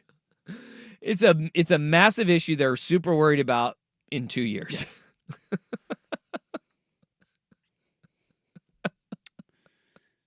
Got to make sure they're probably doing, because I'm gonna count this winter as winter of 2025. Sure, I think I'm gonna be fair with that. Okay. They're probably looking at this in the sense of like from like climate and like best potential, like the mice, kind of being down for the winter, coming up for the spring. It like leaks into the food supply. But wait for 2 years. Yeah. Huh? Oh yeah, it'd be in the summer. They're in winter right now. Oh yeah, you're right. Yeah, so it would be summer. Yeah, so they're going 3. Well, maybe this is their winter of 2027. It doesn't specify. So we're at the tail end of that. So like they couldn't like push this through to be a. Well, maybe because they don't have the money. Maybe they're hoping to raise the money by then. Oh, right. Again, it's And hope that the rats don't eat all the albatross before then. And Who they're being cares? dropped by helicopter. Sweet. It does say, by striking in winter when the mice are most hungry, the conservationists hope to eradicate the entire mouse population of up to 1 million individuals. The CEO says we have to get rid of every last mouse. If there was a male and female remaining, they could breed and eventually get back to where they are now. They first arrived on the island. The mice. And then we're going to have just a bunch of inbred mice running around. Right? Well, I mean, they are already. They began their reign of terror by decimating the island's invertebrates and feasting on seabird eggs. By 2003, the mice were eating seabird chicks alive. And now, a decade later, the mice have figured out how they can take on adults, too, by hopping on them and slowly eating them until they succumb. Yeah. That's like the frog in the pot theory, right? Albatrosses are defenseless against mice because they didn't evolve alongside terrestrial predators. Yeah, so they're dumb. Oh my God. All right. The whole idea, like, they don't have any mechanism by which they might defend themselves. I don't know. Shake? Yeah. They're like, ow, ow, ow. It's like a lemming. Ow. It's the dumbest animal. Well, Like the guess I'm Simpson going to kids in die the back now. seat. Just ow, quit it. Yeah. Ow, quit it. Yeah. And then just you're dead. All of these albatrosses are just Ralph Wiggum, just giggling. I'm in danger. What the hell? You can't, like, if you've got one on you, can't go for a swim? Take it out to the ocean? Yeah, this is a great text. Vancouver Ford text line 503-864-6326. Your dollar goes further at Vancouver Ford. They treat you right before, during, and after the sale. Visit them online at vancouverford.com. HBO will be making a Chernobyl-like show about this in 40 years. Yep. The island that man cannot go to because they poisoned it to death with rat. And you know poison. what? Either I that or like the Sci-Fi Channel's going to get their hands on this story. Sharknado, Ratnado. Ooh. What is it called? Rodenticide. Rodenticide. Yeah. Rodenticide NATO. Yeah. It'll be like a rodent version This of is Toxic like Avenger this or is like the something. day after tomorrow, where it's like instead of a hurricane, it's like a rodent, a rat poison hurricane Yeah. that just tears through Africa. Is there anything else? It doesn't sound like anything else lives on this island. If the albatross is so dumb, it never had a predator, and they're like, yeah, just go ahead and eat me. I'm fine. I love this. This is the literal last So they're line. not of worried the about article. anything else dying. Well, the rodenticide at the heart of the new eradication strategy, in contrast, should only kill mice because it doesn't affect Mariana Island's native invertebrates, Sure. and the seabirds usually feed at sea. Yeah. So There's no way these birds are dumb There's- enough to eat the rat poison. They are dumb enough to get eaten live by a rat, but there's no way they're going to be dumb enough to be like, I'll try that. Yeah. And spread that to the entire bird population. Yeah. The other part of this is there was a previous attempt to control them, the mice. Ah, Guess what it was? make them pets. Cats. Snakes. Ding. Cats? They dropped feral cats on the island in 1948. Operation Garfield drop. And what did they I'm sorry. What did they use? They took Caticide they after took that? 5 cats to the island in 1948, but the offsprings went feral and hunted the birds. Yeah. Sounds about right. So yeah, we've tried to fix this once by introducing something else to the island that wasn't originally there after introducing to the island something that wasn't already there. And we're going to fix it again the third time by introducing something to the island that wasn't already there. Have we these guys just never say- watched Wile E. Coyote and the Roadrunner? All right. So can we just say that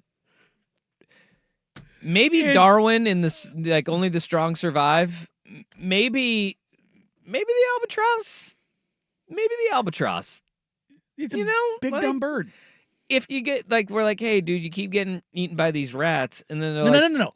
They are literal mice. They Okay. are not rats. okay, so you get eat by this mice, and we're gonna try to save you, bud. We're gonna bring in these cats, and they're like, derp. Okay, get eaten by the cats now. These birds, man. These birds are dumb. Back to that text about the Chernobyl show. I like that he said HBO will be making a documentary about this. He didn't say Max, because I believe in 40 years, they're going to realize this was such a bad rebrand. We're not calling it Max anymore. We're going to go back to HBO. Thank you for that text. That's 3D chess you were playing there. I do appreciate that. Yeah. All right. Well, now we have rodenticide, which I'm not against. The rats and mice are creepy. I mean, yeah. Don't like it. You want to have some fun with audio? I love audio All right. and I love fun. We'll have some fun with audio. Both of these things are great. On Danny, that's Danny the Fan. I'm an idiot.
If you watched college football last night, there's a really good chance that you may or may not have come across this ad. It debuted a couple days ago.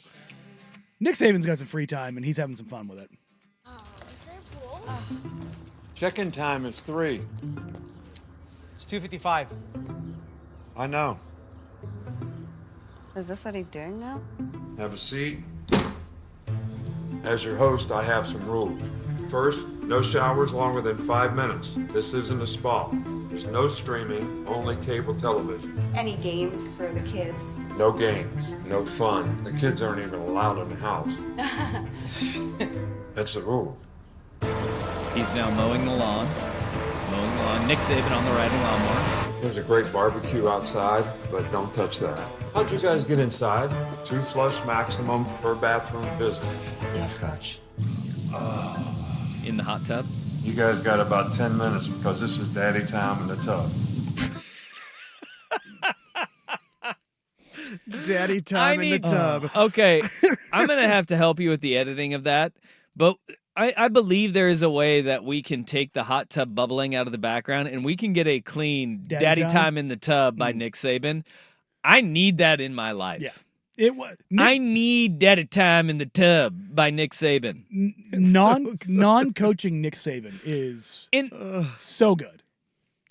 I'm going to go out on a limb here. That is an ad lib, because I don't think anybody's writing for Nick Saban, Daddy Time in the Tub. I bet he's like, no, I got something. At the Saban compound, we call this Daddy Time in the Tub. And I'm going to say that right now. Perfect. Because if the 70-year-old man who makes D's nuts jokes regularly to college kids, he definitely has Daddy Time in the Tub. Yeah, there's something that more and more the best characters are showing themselves, and they refuse to do it while playing. Yeah.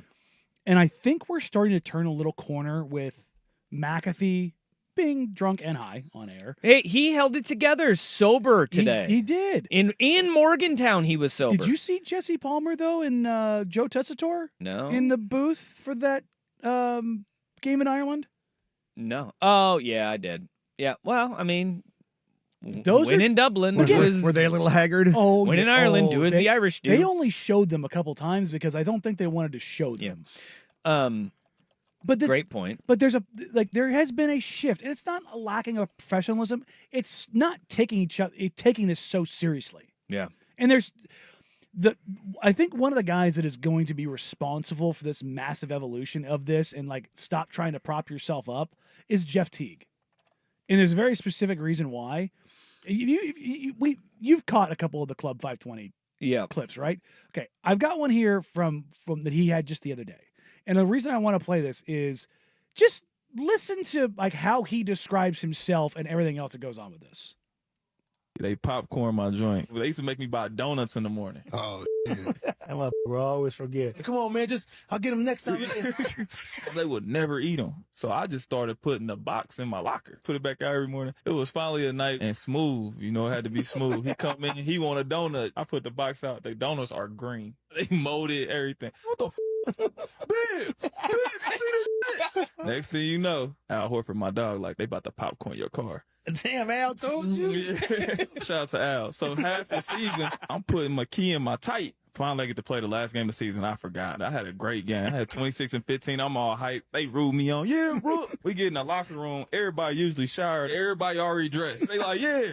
All right, boy, we going out tonight. We gonna see you. I come up the steps. Everybody got flashlights on me. I'm like, what the going on? I walk to my car. I open the door. Popcorn come flying out. Man, what the I look at Smooth. I'm gonna flatten your tires. Bib like, you know who did it. Bill Rook.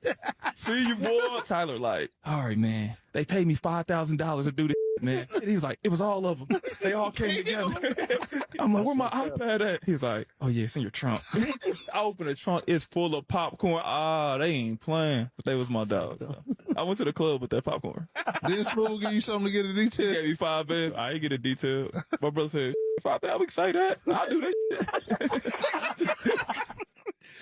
I love that. It's the self-deprecation. Yeah. It's the allowing yourself to be real and like stop trying to build your own legend. But there is a finite amount of professional athletes that have the ability to do that, and broadcasters too. I mean, Yes. you talk about Tessitore and Palmer. Yeah. I mean, very few of them can, because guys like Dak Prescott. Oh God. I mean, the times that he's tried, it's been cringy. so It makes your skin crawl. brutal Yeah. to watch. You have to be it has to be a natural thing, but there was this 5, 6, 7 years ago. There was this every bit of PR had to be scripted. Every appearance, it got so buttoned up there around like because you had the real social media push of Twitter and Instagram. And everything was a soundbite, and everything would use against you. Players across sports and coaches, Belichick, across sports buttoned everything up. Everything was locked down. No one showed any character whatsoever. And in a large part in that, we got to look back to. You have to look back at Michael Jordan was manufactured. Oh yeah, every last bit of it. And he was the most successful pitchman that we have seen in sports. And nobody knew who Michael Jordan was. Like, we didn't know what his personality was, because if we would have known, I don't think a lot of people would have really connected or liked Michael Jordan all that much. No, there's a 0% chance that anybody would have liked him. So, as people said, all right, how can we be like Mike? All of a sudden, it was like, hey, maybe we should show a little bit of personality, be a little bit different, and show who we really are. And then there was this flood of, we had a lot of arrests. We had a lot of guys that were stepping in and saying things that backfired on them. And then it became, nope, everybody's got to button it up. We can't know anything about anybody, because that's how Michael Jordan did it, and that's how he was successful. And it's like it became it's why what we're talking about with college football, the disruptors.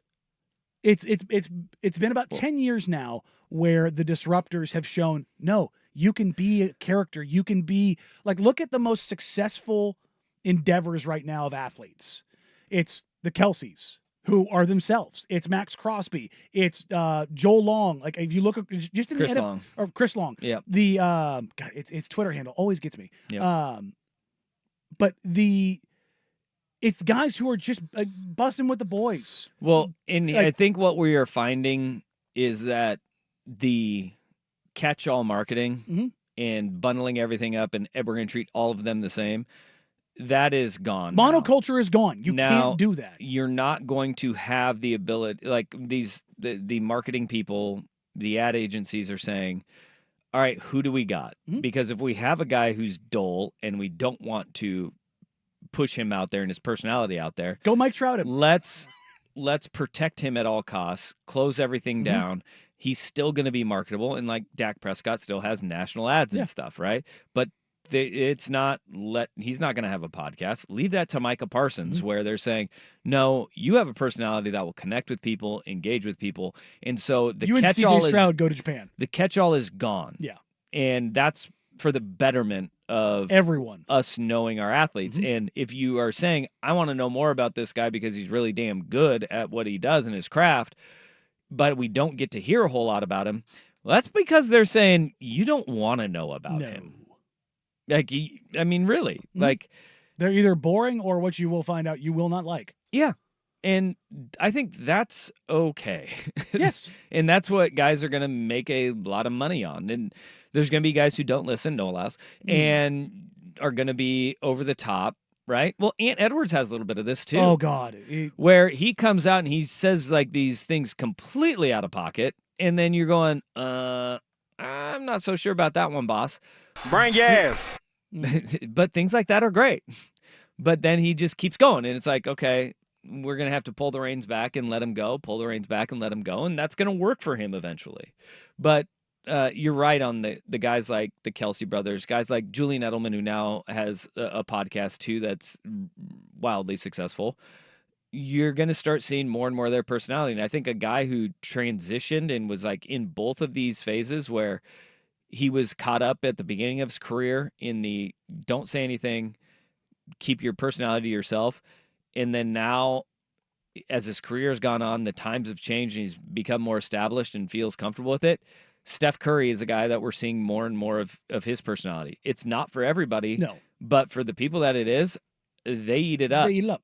And it's working for him right now. And now that he has his own production company, we're going to start seeing more and more of it post-career once it's done. So it's just an interesting shift in how things are being done. No doubt.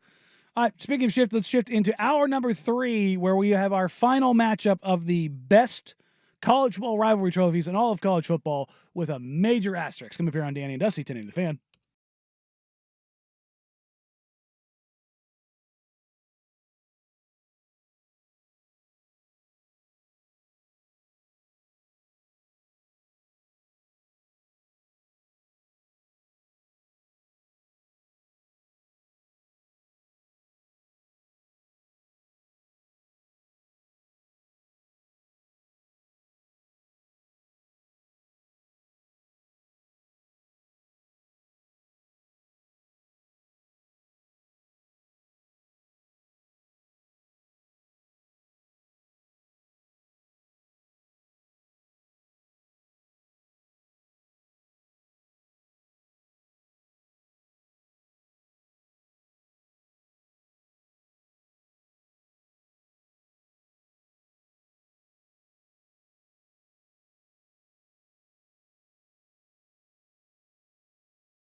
We talked about what we would or wouldn't learn from Colorado in a win or a loss against North Dakota State.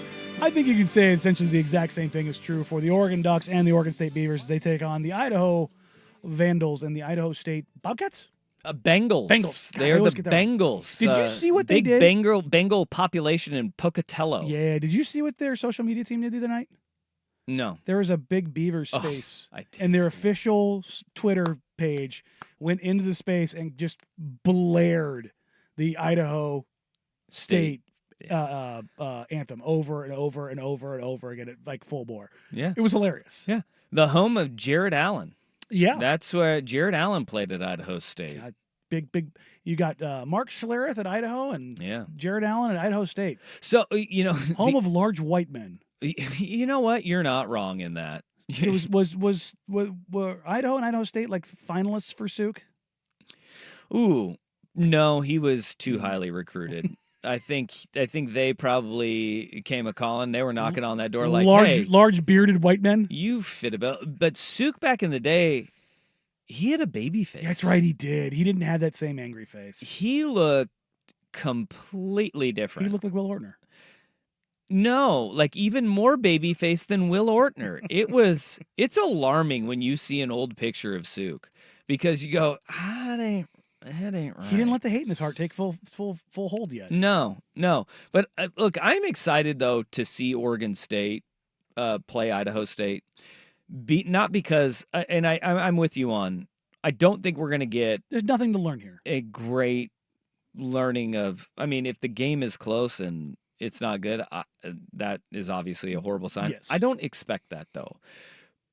What I'm excited to see is how the pieces are fitting together there. When you have so many guys that leave and you have so many guys come in through the portal in very important positions for them, especially the offensive line where you're mixing in guys like Joshua Gray and Grant Stark, who are the guys who have been there and established themselves with the Colorado transfers, and you have, such a new mix.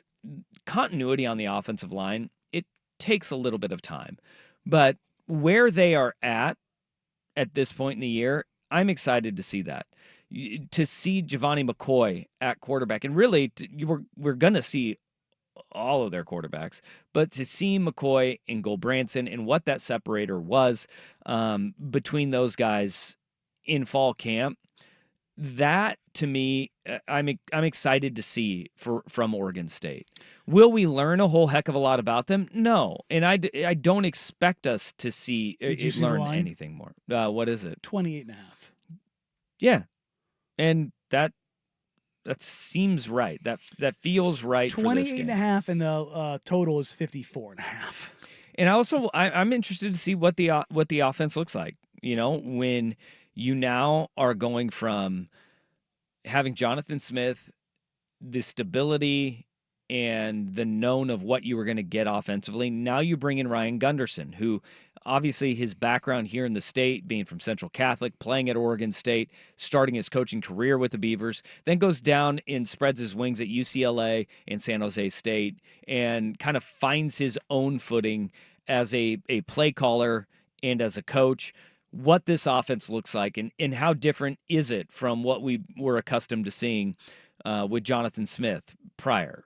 You have new tools. You have a quarterback who is more mobile and will be able to get you out of some hairy situations. Don't think that we're going to see a whole heck of a lot of that from the Beavs this week, but just to see the variations of what this team can throw at you. I also like Jabari Johnson too, the redshirt freshman, the Missouri transfer.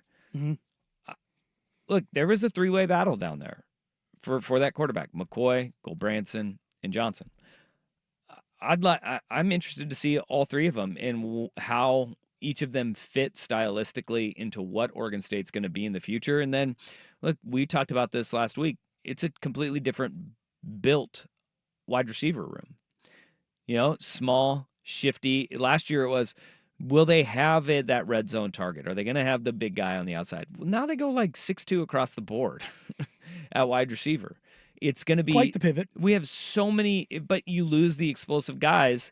Like, I mean, we talked about this with Silas Bolden at Texas and what he's doing there and opening eyes in Texas going, dude, wide receiver 2 for the Texas Longhorns was an Oregon State Beaver a year ago. Anthony Gould and the impression that he made through training camp in the preseason of the NFL. Like, they had playmakers, 100 most impactful transfers this year were Oregon State Beavers. Yeah, and so it's going to be different. It'll be new.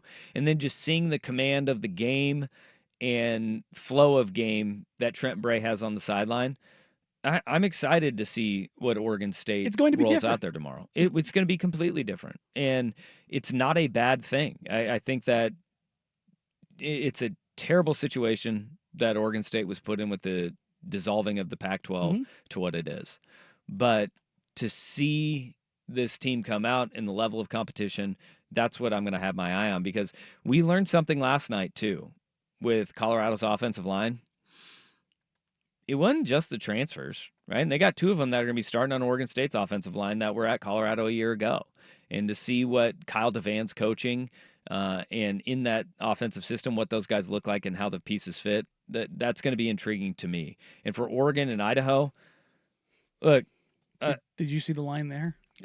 40 and a half, 43 and a half. It's gone up. Yeah, this is a Idaho team, and this is what sucks about the FCS is that the transfer portal comes in, they raid their guys. If you sniff talent, right? McCoy now at Oregon State, and if you want to get a look at the Ducks, Anthony Woods down at Utah now. That's their quarterback and their running back. Yeah. I mean, they lost. It's tough. A receiver to the NFL. They lost another receiver to the transfer portal and went to the University of Charlotte. Those are the tough breaks for a team that made the quarterfinals a year ago, comes in at the preseason number 7, but will look entirely different, especially with Lake Oswego's Jack Lane at quarterback. And it's not his first start ever, but we are going to see him as the starter for the Idaho Vandals. Yeah. And if you are looking to get a look at the Ducks, I know the game is technically sold out. Secondary market, though, you can get them for, I think, $9 online.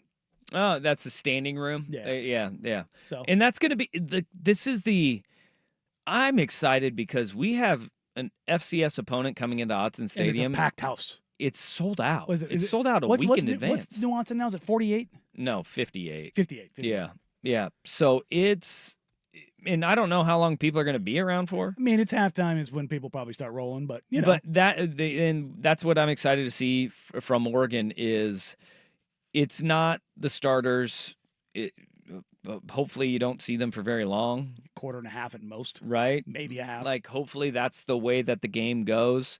You get a Cam Rising-like performance from Dylan Gabriel. Goes out and there, you throws just go, for 304 tutties, and you pack it up. We're out. And then you get to start seeing Dante Moore and Austin Novosad and Luke Moga, because these freshman quarterbacks now, or all freshman players, you got 4 games that you can play in.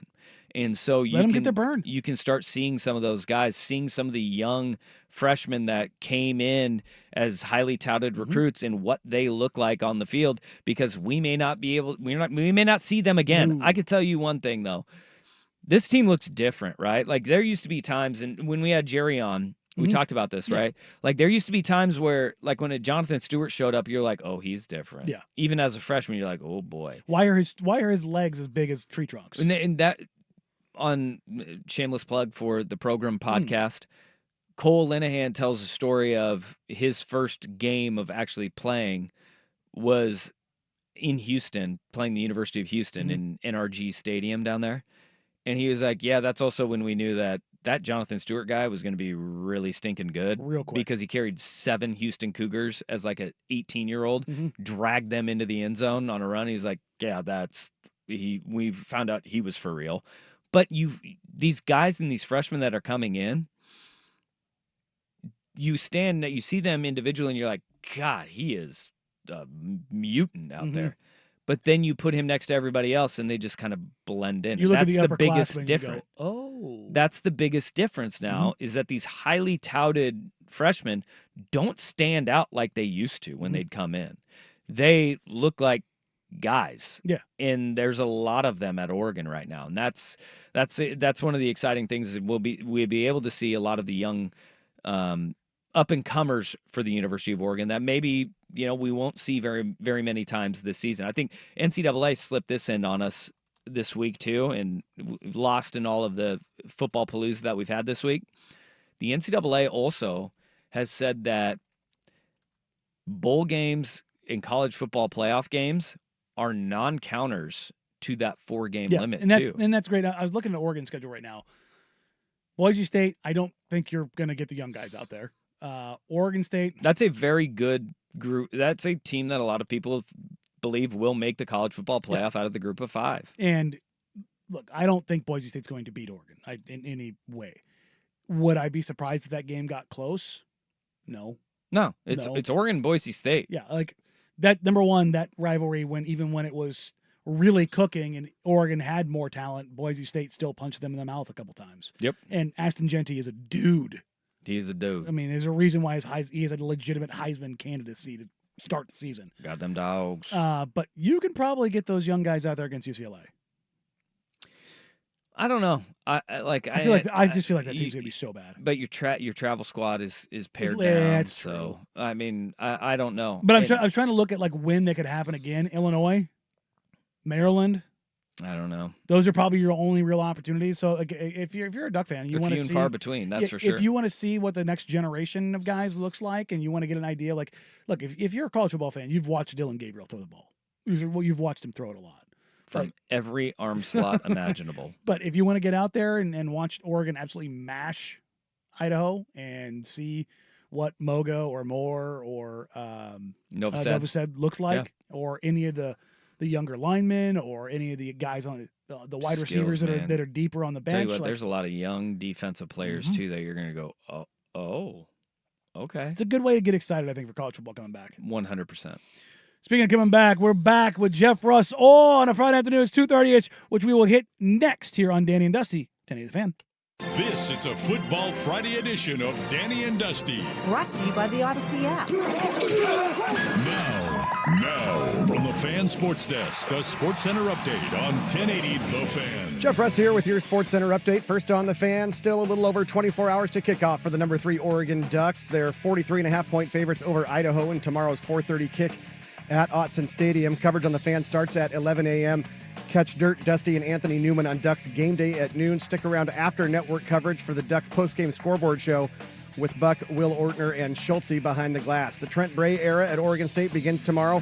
They host Idaho State. That's a 3:30 kick on the CW. The Beavs are 28.5-point favorites. College football tomorrow over on sister station 910 ESPN Portland. Tune in at 8:30 for Penn State at West Virginia, and coverage of Notre Dame at Texas A&M starts at 4 o'clock. ESPN's Jeff Darlington reporting the Dolphins have agreed to a 3-year extension with head coach Mike McDaniel, keeping him in Miami through 2028. Chiefs head coach Andy Reid says receiver Hollywood Brown not expected to play in Thursday's opener against the Ravens due to a shoulder injury suffered in the first preseason game. And in college ball, UNC quarterback Max Johnson will miss the rest of the season after having surgery today to repair a broken leg suffered in last night's win over Minnesota. More sports scores and stories in 30 minutes. I'm Jeff Rust at the Fan Sports Desk. Listen live or on demand on the Odyssey app, the Fan's desktop player, or tell your smart speaker to play 1080 The Fan.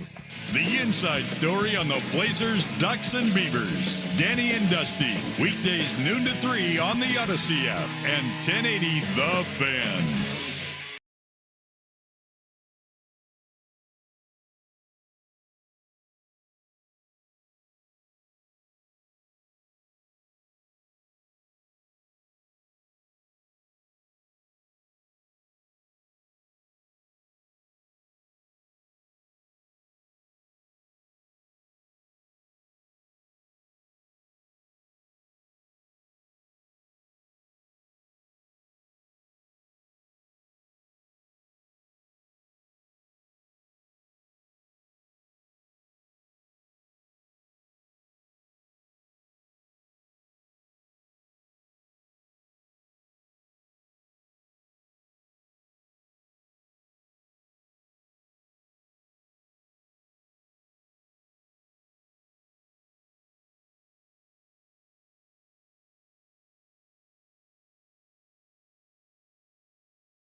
It's Friday afternoon. It's 2:30-ish, which means it's time for America's favorite game show, Jeff Russ.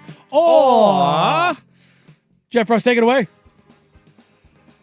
I don't know if you guys are aware of this. College foosball finally here. Football Friday here. In full effect. Official. Injected in my veins, bro. Dylan Gabriel making his Oregon debut as the number 3 Ducks host to Idaho. Coverage on the Fan starts at 11. Oregon, 43.5-point favorites, so we should expect to see a lot of the backups get some play. If Dylan Gabriel takes the field in the second half, cause for concern? No big deal. I would say cause for concern. Cause for concern. Yeah. I would 100% go down that lane. That's a problem, man. Yeah. That ain't good, bro. Oregon's win total this season set at 10.5. Pretty much everywhere you look. Over or under 10.5 wins for the Ducks this year. God, it's probably one of the best lines in college football. It is dumb hard to pick that. Yeah. I'm going to go over. I want to say over. I really do. Yeah. I think they're going to beat Ohio State. I think they're going to lose on the road. Yeah. We cash this with a bowl record? Playoff? I don't know. We'll just go regular season here, yeah. I'll still go over. Yeah. That's why I think I'm going. I want to say 11 wins. I really do. Yeah.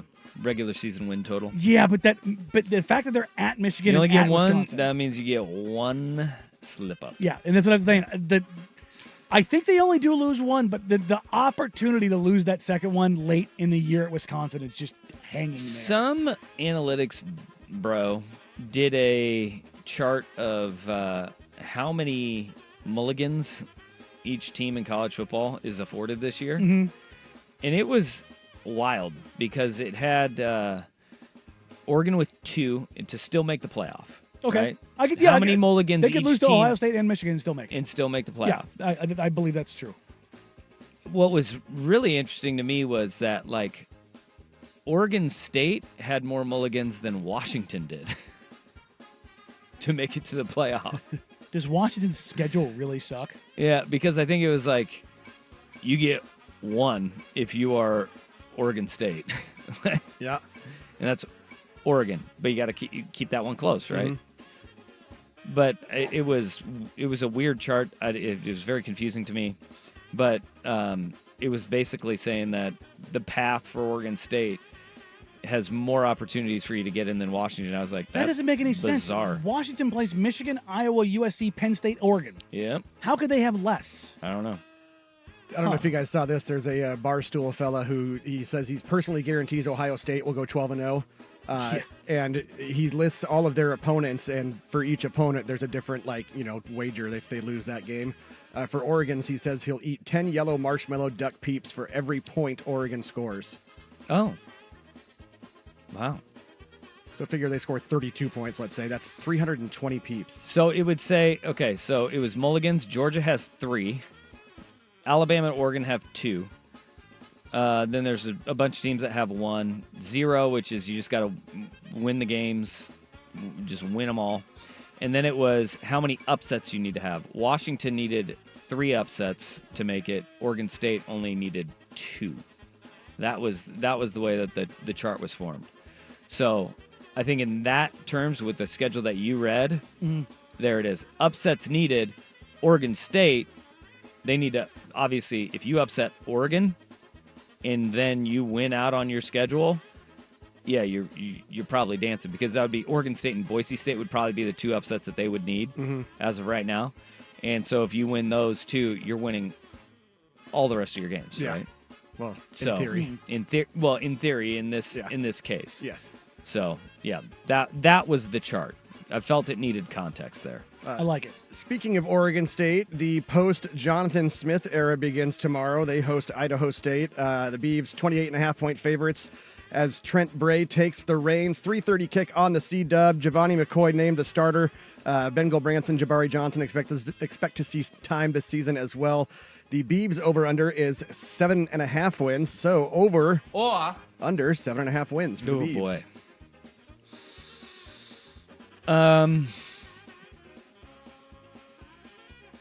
God, that is a really tough one, because there's so many Vegas is unknowns. good as they're good at this. Well, they are really good at this because you have Boise State, Oregon, San Diego State, Purdue, and maybe UNLV as those games that they're saying are the ones that are losses on there. I get to 5 wins. Pretty straightforward.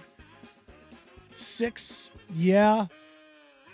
But it's like they have so many toss-up games. Like, yeah. What happens with Purdue? What happens with Cal? What happens with Washington State? Mm-hmm. That's a really tough one because and again, we truly bias have aside, no idea. Air Force is always a weird one. Oh, Air Force is. You have to go to Fort Collins. Mm-hmm.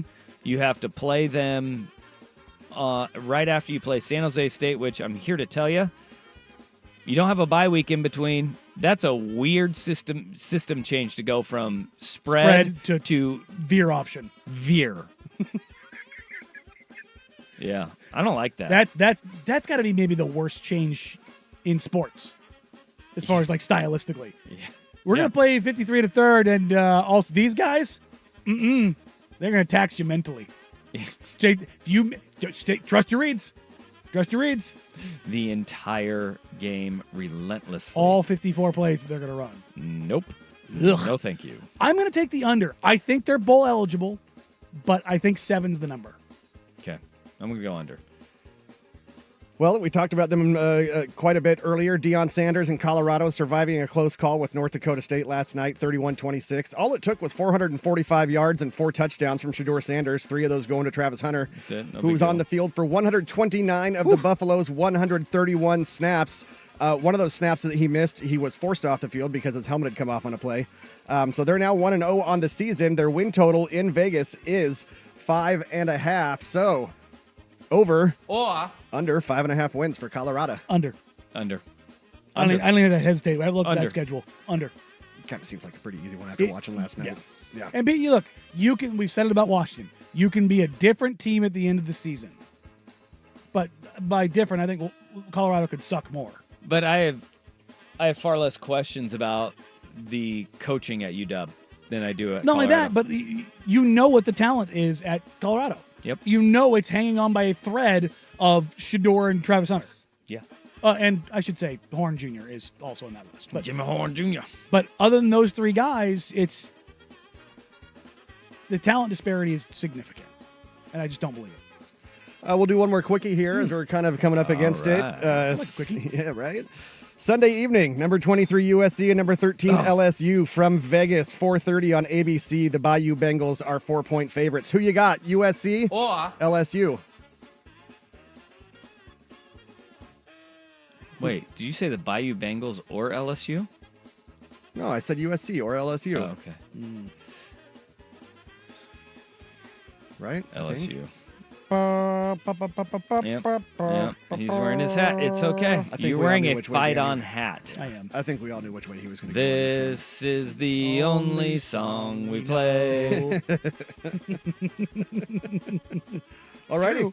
I am not comfortable with that game. If you're asking me outright or the points, give me the points and I'll take it. Hand up. Vancouver Ford text line. Text police getting me. Fort Collins, Colorado State. Colorado Springs. Oh, did you say Air Fort Force. Collins? I did. I might have even catch that. I was at the academy. So Hand up. attention. My bad. Hand up. In Colorado, it's all the same. That's right. That'll really piss them off. Yeah, they got to go to Durango to play Air Force. All the same. Yeah. Pueblo. Yeah, that's right. That's a hellscape.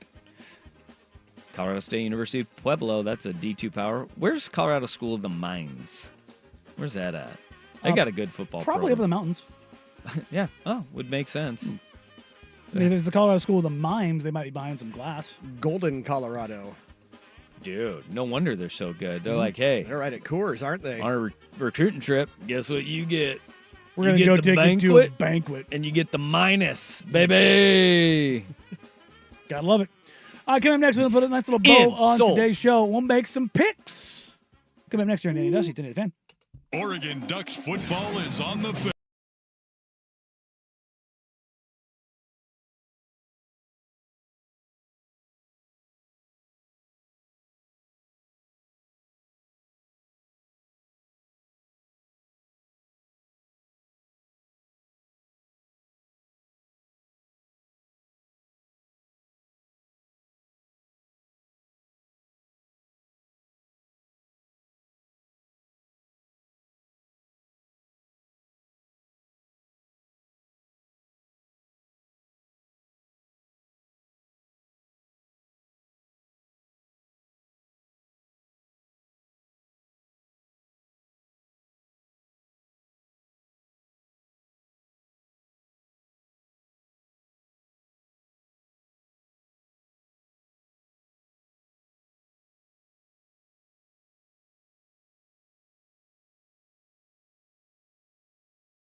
45 seconds on Portland State. Go. Okay, well, you have your quarterback, Sacheret, is back yet again, threw 4,700 yards last year. And Dante Sacheret is electric. He is really fun to watch at quarterback. You also have got the return of Quincy Craig, who, as a running back last year, he was kind of a Swiss Army knife for Barney Ball in Portland State. I'm excited for Portland State, but at the same time, you haven't. I'm not going to say. I'm not even going to ask if you've seen their schedule. Portland State's schedule this year has got 2 FBS opponents in Washington State and Boise State, and then they have 8 teams that are ranked in the preseason top 25 in the FCS level, and 6 teams that played in the playoffs a year ago. Not bad. Not bad. 45 seconds on Portland State, ladies and gentlemen. They play Washington State. There you go. There we go. There are some big games of consequence this weekend already in college football. It is week 1. There are some stinkers, certainly. We ended the OR with number 23 USC taking number 13 LSU. But there's also another top 20 matchup between Notre Dame, Texas A&M. It is the game that has not been getting a lot of discussion, a lot of billing for a reason I don't really understand. I think people, maybe Elko at Texas A&M is finally the coach. He's like, hey, if we just shut up, let's maybe cool down on these expectations here for a little bit and maybe prove that we deserve a seat at the table before we start talking about it. Yeah. We didn't have one stupid video come out of Texas A&M this summer. We have had a stupid photo. Oh, yesterday, they tweeted out one of the more disgusting things I have seen. It was, I mean, this really drove it home that they are a cult. They have sausage wraps where they have sausage wrapped in tortillas. And apparently in College Station, Texas, that's a tailgate delicacy. Normal thing. It's just a sausage wrapped in a tortilla. I feel like that should be at Tech. You would think. No, they're too busy throwing those tortillas at people. But this hammers home Texas A&M is a cult because the only people that eat that are in cults, and you get that sausage wrap right before you get your Kool-Aid and then put your little Nikes on and go to the bunk beds.